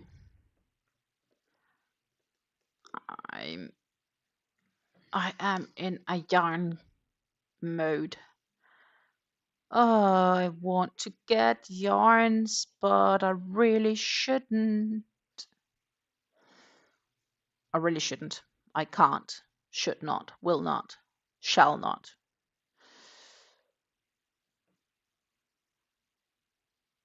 I have the Blue Moon Diamond. And the white water turquoise. We don't have a French blue. Yeah, right. For those curious, let's pop over to that. Here we have the colorway. It is a gorgeous color. And the other one is the March and Pink.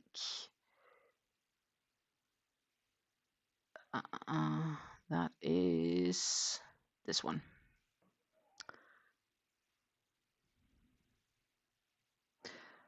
Lovely light neon rainbow colors, I'd call it. But we can call it Martian Pink. That is what Cotton Kings has decided to name it. So,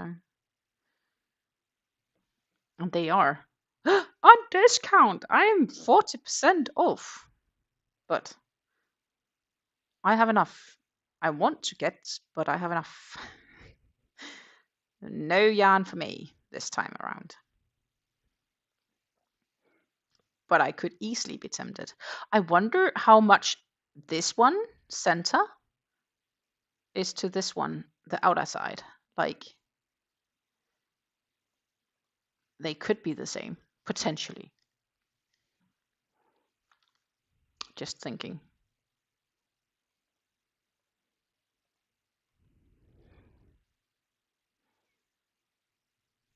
$26 is so pretty.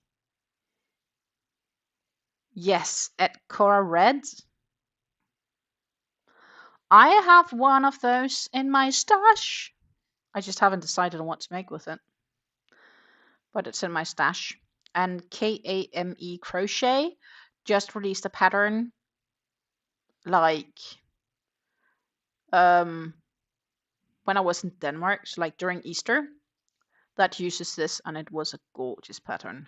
And she had a discount on the release date, so I was so kind to support her small business, and I purchased the pattern. So I am gonna make that one sometime, maybe this summer. Would be nice. That's 25. Oh my goodness, I'm blind, but I still like it, Kudura Red. Jesus. There's no 26. You're messing with my brain. That's a 27. Oppenheimer blue. Got that one too in my stash, by the way. And I also have the Koi diamond. It's orange one. 27. Yeah, it's a gorgeous one. Oppenheimer blue is definitely also in my stash.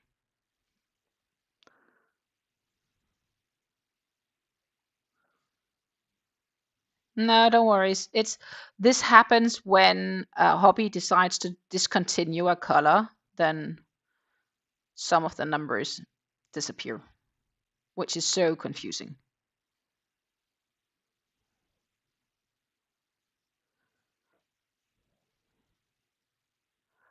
I wish they didn't do that. It's like, let's see if I can find the Amigo yarns. Some of them they're discontinuing right now. The chunky, some of the chunkies they're discontinuing, if I'm not wrong. Like here, it says stop reset, but it's just a Dutch word for being discontinued. So look at this, discontinued, discontinued. All of these that they're discontinuing, this whole row they're discontinuing as well. But they're not discontinuing everything. It's just partially discontinuing a bunch of them. That means that once they're sold out, they're gone. That dye lot, that colorway is gone. The dark magenta, that's gorgeous. That's a gorgeous dark magenta, by the way. And I'm not really a magenta girl, but still. Like, and then the numbers will disappear, but they will still keep selling the other ones. I'm not really sure why they choose to discontinue colors. What I think is super attractive here is the array of color, the assortment of many colors. And that would incline me quicklier to use like a Stylecraft Special DK or something like that instead, because I have the color availability. Or the Scheepjes Color Crafter, which is basically the exact same yarn as the Stylecraft Special DK.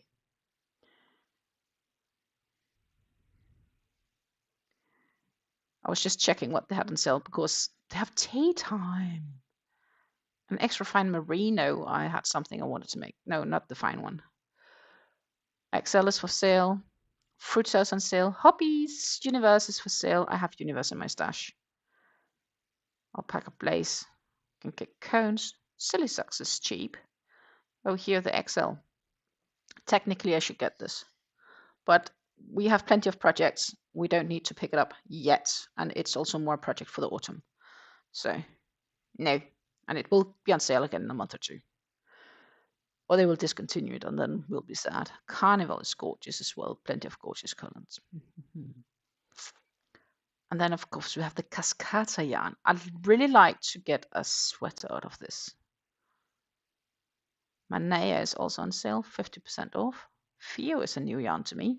70% recycled cotton, 30% polyester. Wool print is gorgeous. Try imagine hats in these lovely fading colors. Azalea is on sale, 50% discount. I could use some more Azalea cakes. Definitely. That's pretty much it.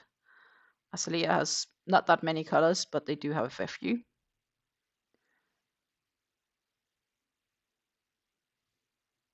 I made the Ultimate Sacrifice in this blue one last autumn or last summer. And I do have a few others of these in my stash as is. We have gone through those already in the Sort My Stash series. But there are more I could get. But I shouldn't because I don't have a need or a reason. It's a nice to have, not a need to have. See, I'm a good girl. I'm a good girl, trying my best.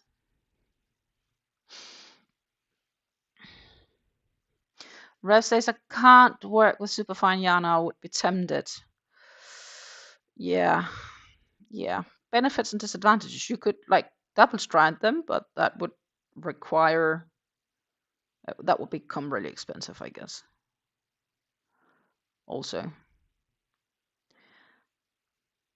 Lisa said I had 27, gave it to my daughter. She used it for half a hexie, but made it duster length. Rev says, I wonder if they are having issues getting the exact dyes that they have been using. Oh, that could be. That could be also.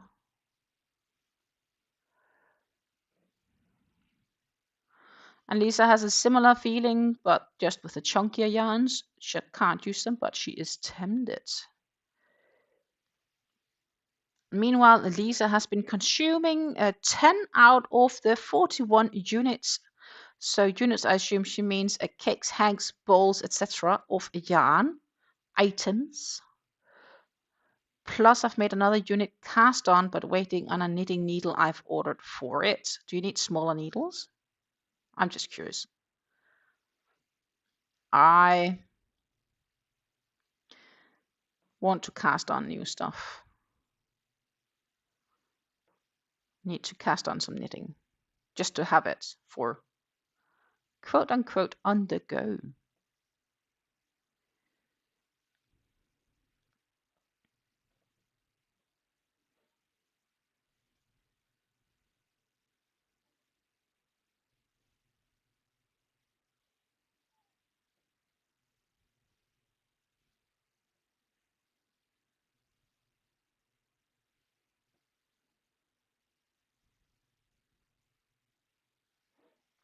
I need a 2.75 16-inch circular needle. Okay. We are definitely getting there on this yarn, by the way. I think we can, like you can see here how much I have, and we have 4-ish rows. Need my scissors. I see the knot.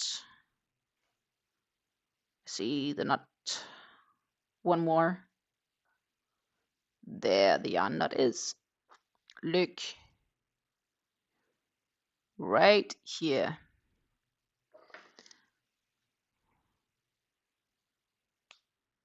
Cut. That was it. So this is how much we have left until we need to do the cake change.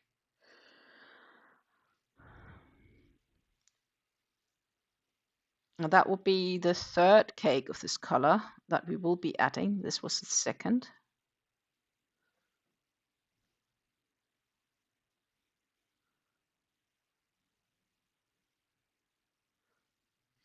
I'll need to check if I can squeeze. Can I squeeze both in there? Probably not.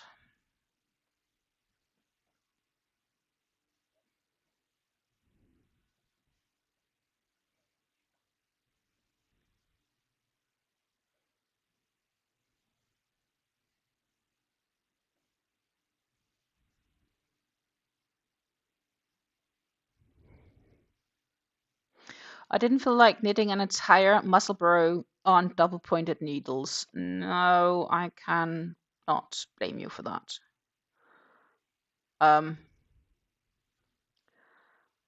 I have the similar feeling when I'm knitting hats, even though even if it's rib knit or whatever, the constant changing of needles is not something that is like I'd much rather knit on circular ones. Says the one that doesn't have an awful lot of knitting experience, but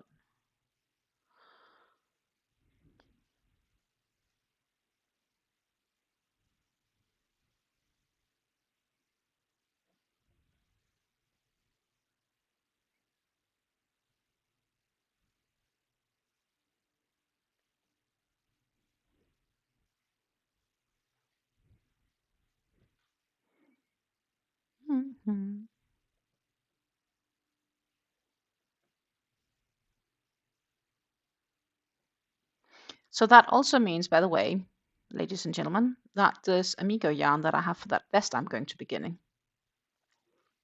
And I definitely need to knit crochet a test gauge swatch. That is gonna get discontinued. So yeah, that's it pretty much for using that idea.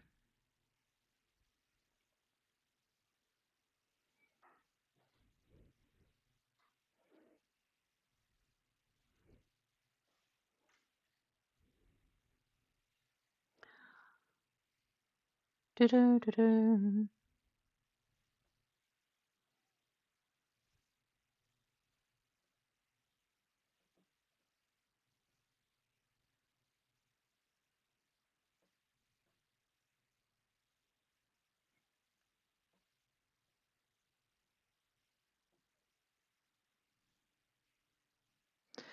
I can also say I can really feel it's gotten more spring weather, you know, with the longer light after the daylight savings has changed, like until we've gotten into summertime and warmer weather, and oh, that just makes it really nice, doesn't it?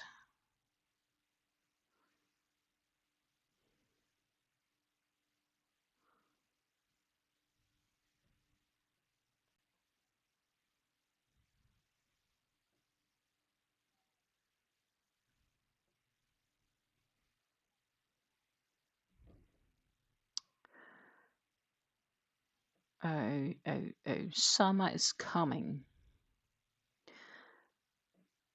That also means that I could, if I'd like clear the grass a bit, I could actually put my mats out on the grass and block on my grass outside in the sun. It could sun dry. I like that idea. Don't forget to hydrate, by the way. Mm.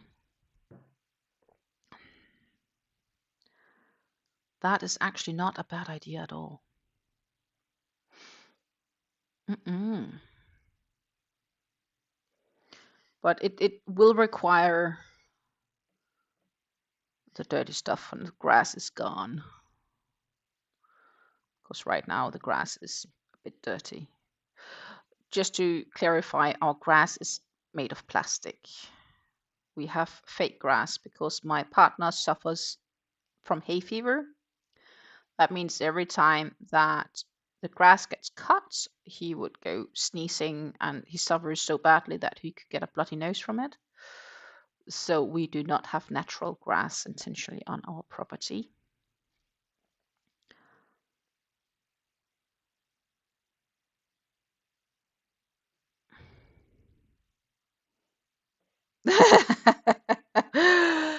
Lisa says, I have too much wildlife here to block outside. I would be scared something would poop on it. Yeah, that could actually maybe scare me a bit too. I wish the table was bigger. The table outside I have is perfect for smaller blocks, but for big shawls, not happening. But maybe I should look into. I still have this piece I need to block for a friend. Maybe what I really should do. By the way, I got cake number 3 here. No, that's cake number 2, not number 3. Haha. I didn't change that. This is cake number 2. Cake number 2.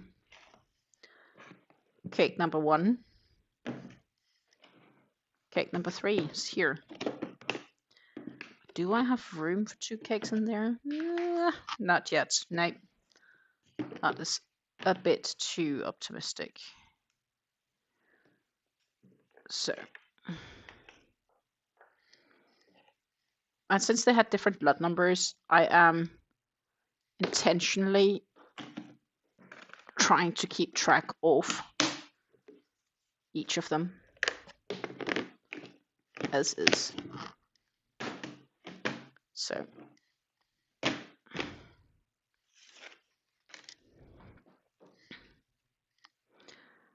here we go. Ta-ta! That should match the current. Look, gorgeous. What I did note was that they seem a little bit different in the. I should be able to get that on the needle, shouldn't I? Not sure. Just cut the tiny yarn knot because later I need to weave them in, and I'm not sure if I'll. Just a question of when I'll cut it, sooner or later.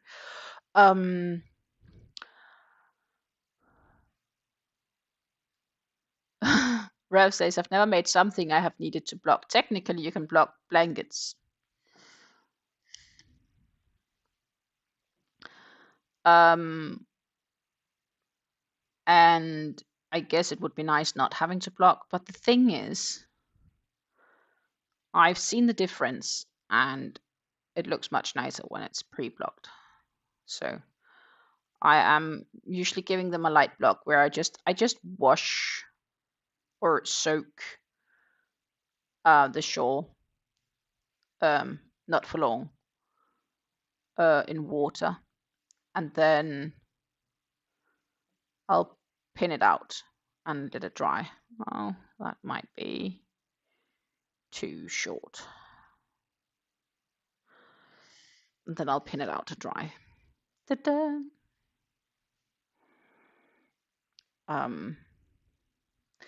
Which is tedious work, honestly. I'd rather not have to. But then on the other side, the results are so nice. Let's see, where are you? You're here. You go there. Oh, that's actually not too bad.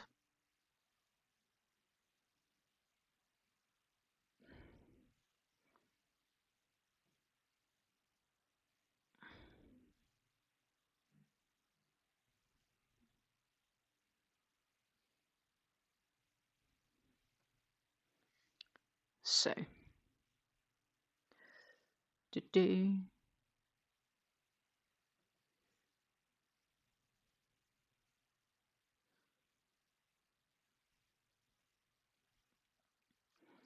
and I guess I just like making shawls, and shawls just really, the stitch definition pops so much nicer when it's blocked. But I definitely also have things I haven't blocked, like I don't block a hat. Well, that's not true. I've blocked one bucket hat in my life.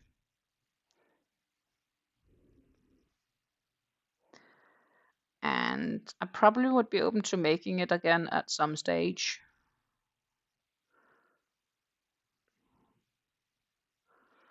I think. But generally, I don't block hats or blankets. So there is number 2. Let's just, I'd like to give it a little bow tie to keep track of yarns until it's woven in. We have others here, also on that side, which we're definitely getting closer to weaving in. We can when we get all the way to the end, and I see no mistakes. Woohoo!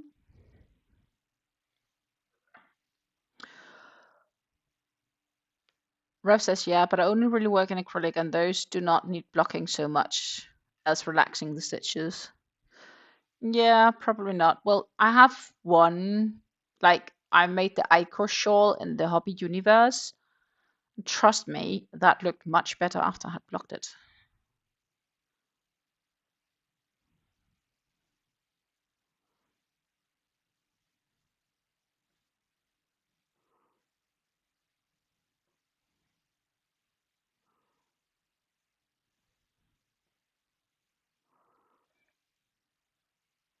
A trip in the wash fixes them. Often it can do, yeah. I do know a quick steam block on acrylic does wonders for it too. Exactly, Lisa.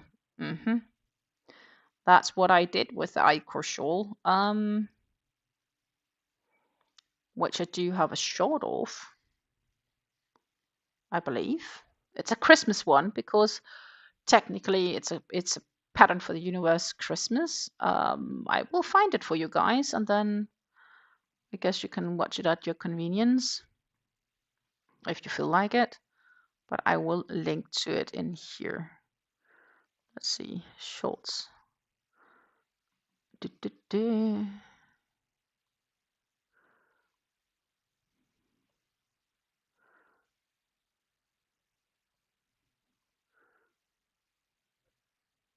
Posted on Christmas Day on the December 2023. That's a long time ago, but it is a Christmas one. But yeah, it's short of 44 seconds. It's not too long. Feel free to watch it if you want to see. But that is viewing the stitch definition when on the blocking mats. And I personally think that really helped straightening out this shawl. It really was a good thing I did it. It helped defining it much more.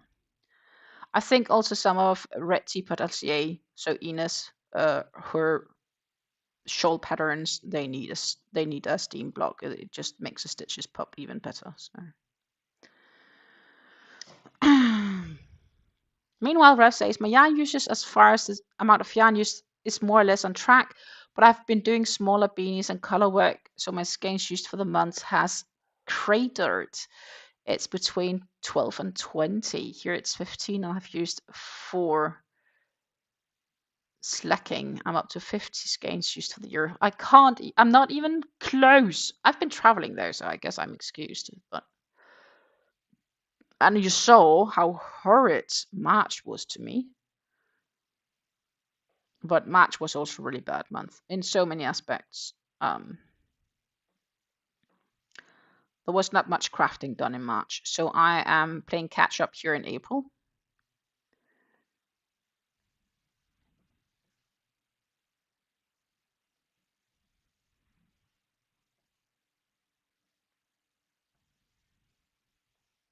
That's also why I partly was thinking maybe I could start on a new bucket hat. Because they do use yarns, because the skeins aren't that big. That would not be a bad idea.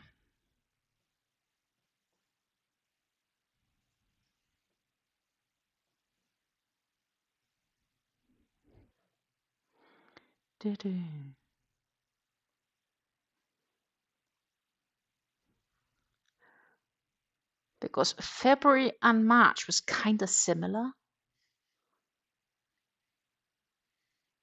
April is slowly picking up, but no, not there close.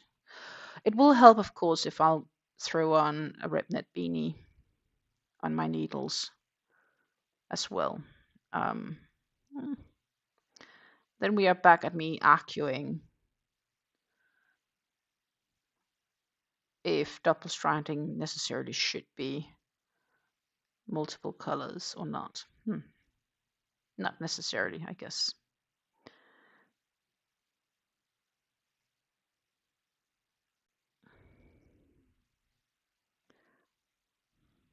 March was my best month. Finally, I used 20 skeins in March. That's amazing.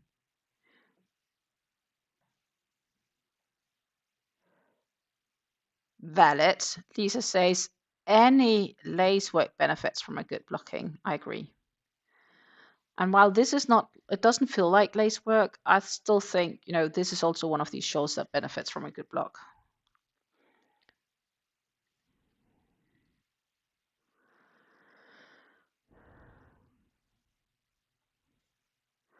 Susan is asking Ref if he's holding 2 yarns together like Yuan, the yarn addict, and he says no, he does not.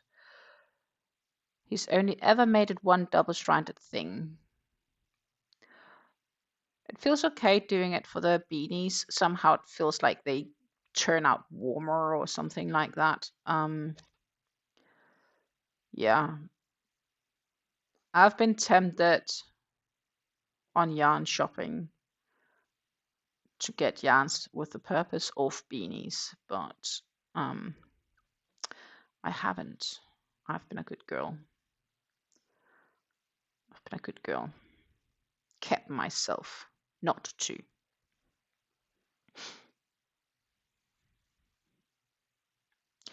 Susan held 2 full weights together when knitting Kelsey's hat. Yeah.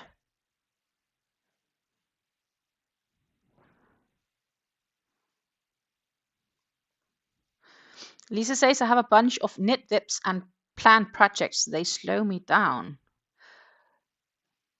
Well, knitting, especially on smaller needles, slows down. Like those 50 gram skeins I used for the Tin Can Knit cowl or the Simply Affection from Tin Can Knits. Oh my goodness, that took forever.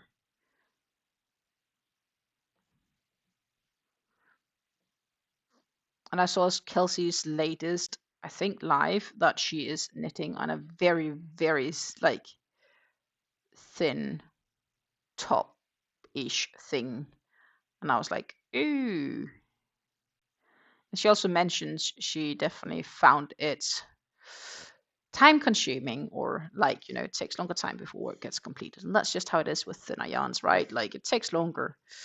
It's the same with this, I guess. It's why I know, like, point one, I know there's a 3,000 meters of this. What is it, a one weight or a two weight yarn? It takes forever.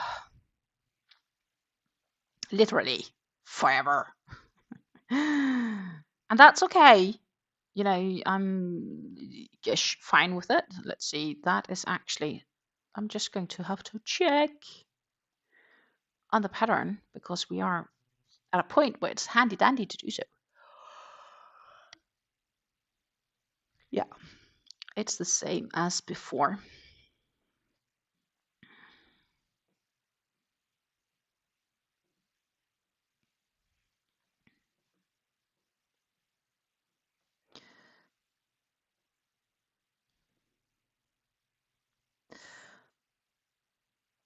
So yeah, I am puzzling with the idea of getting started on a beanie.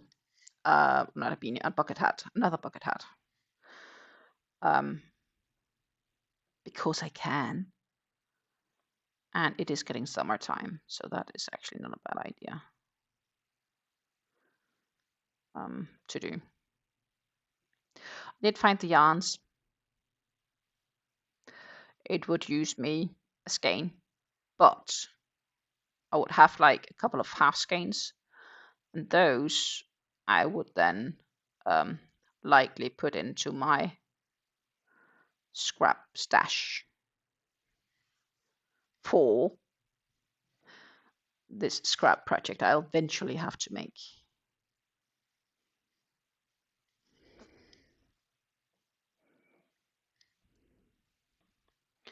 Then I need to check how that goes.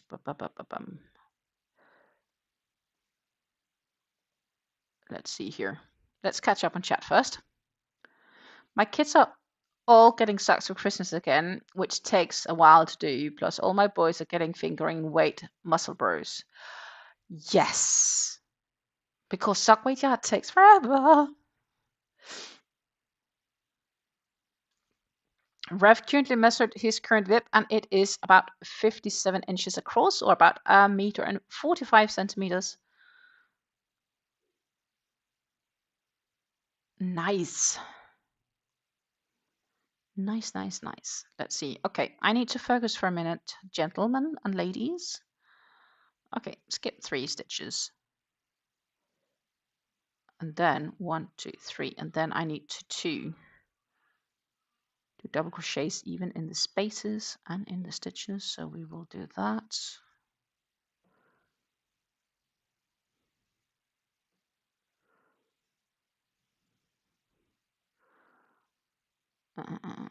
And then the space we'll do a regular.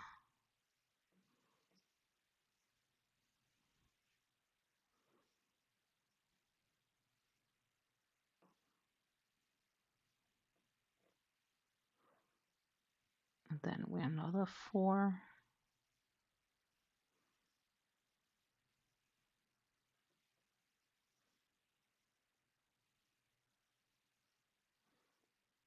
Because the tip is different. So that's just how it is. Goody goody. I did that. Then we'll need to skip 2, 2, 2, 4, 6. Okay, yeah, that matches.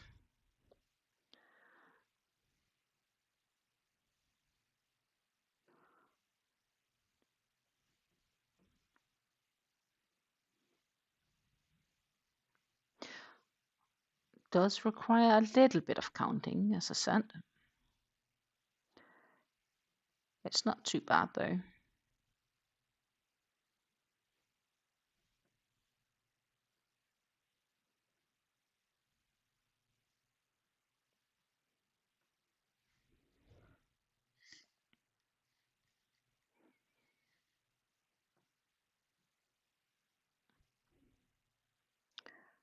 This tip, like the other tips.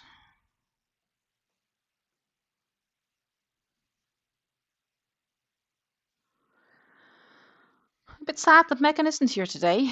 She would enjoy watching this, but I guess she's busy. Oh no, she's on vacation. She's in Spain, isn't she? I believe she's. Oh no, no, no, no, no, no, no, no, no, no, no, no, no, no. Guys, I have a mistake. I'm missing a stitch. Fuck. That is a lot of work to frog. But I'm missing a stitch. And that makes sense now that it behaves like this. Okay, well, here we go. That is less cool.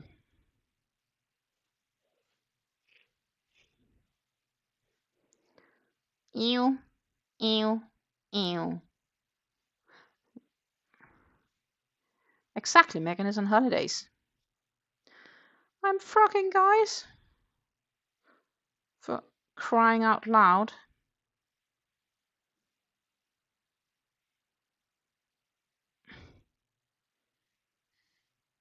And even in a cake change.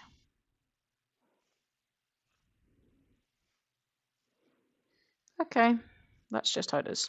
We'll go back half around. Well, technically a whole, because it's halfway. Oh my goodness. I'm missing a stitch.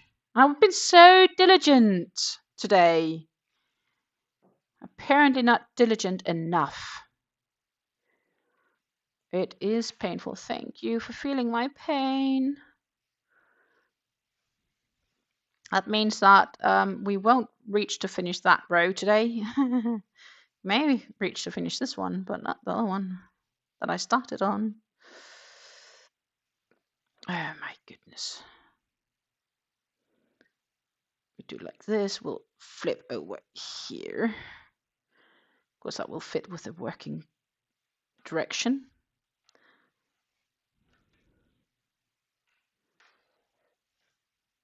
Yeah, that's true.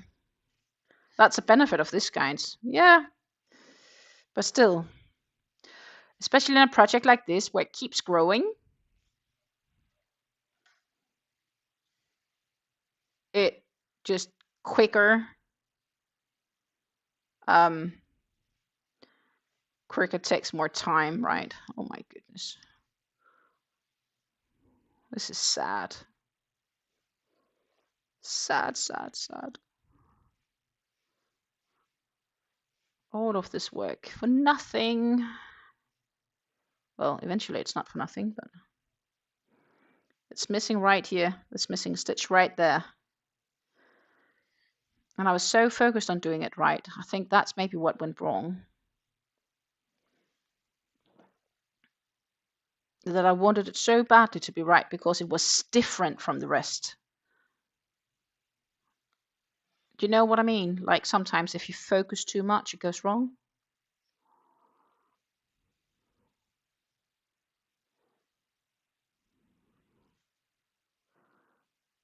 And now the tip also looks so much cleaner.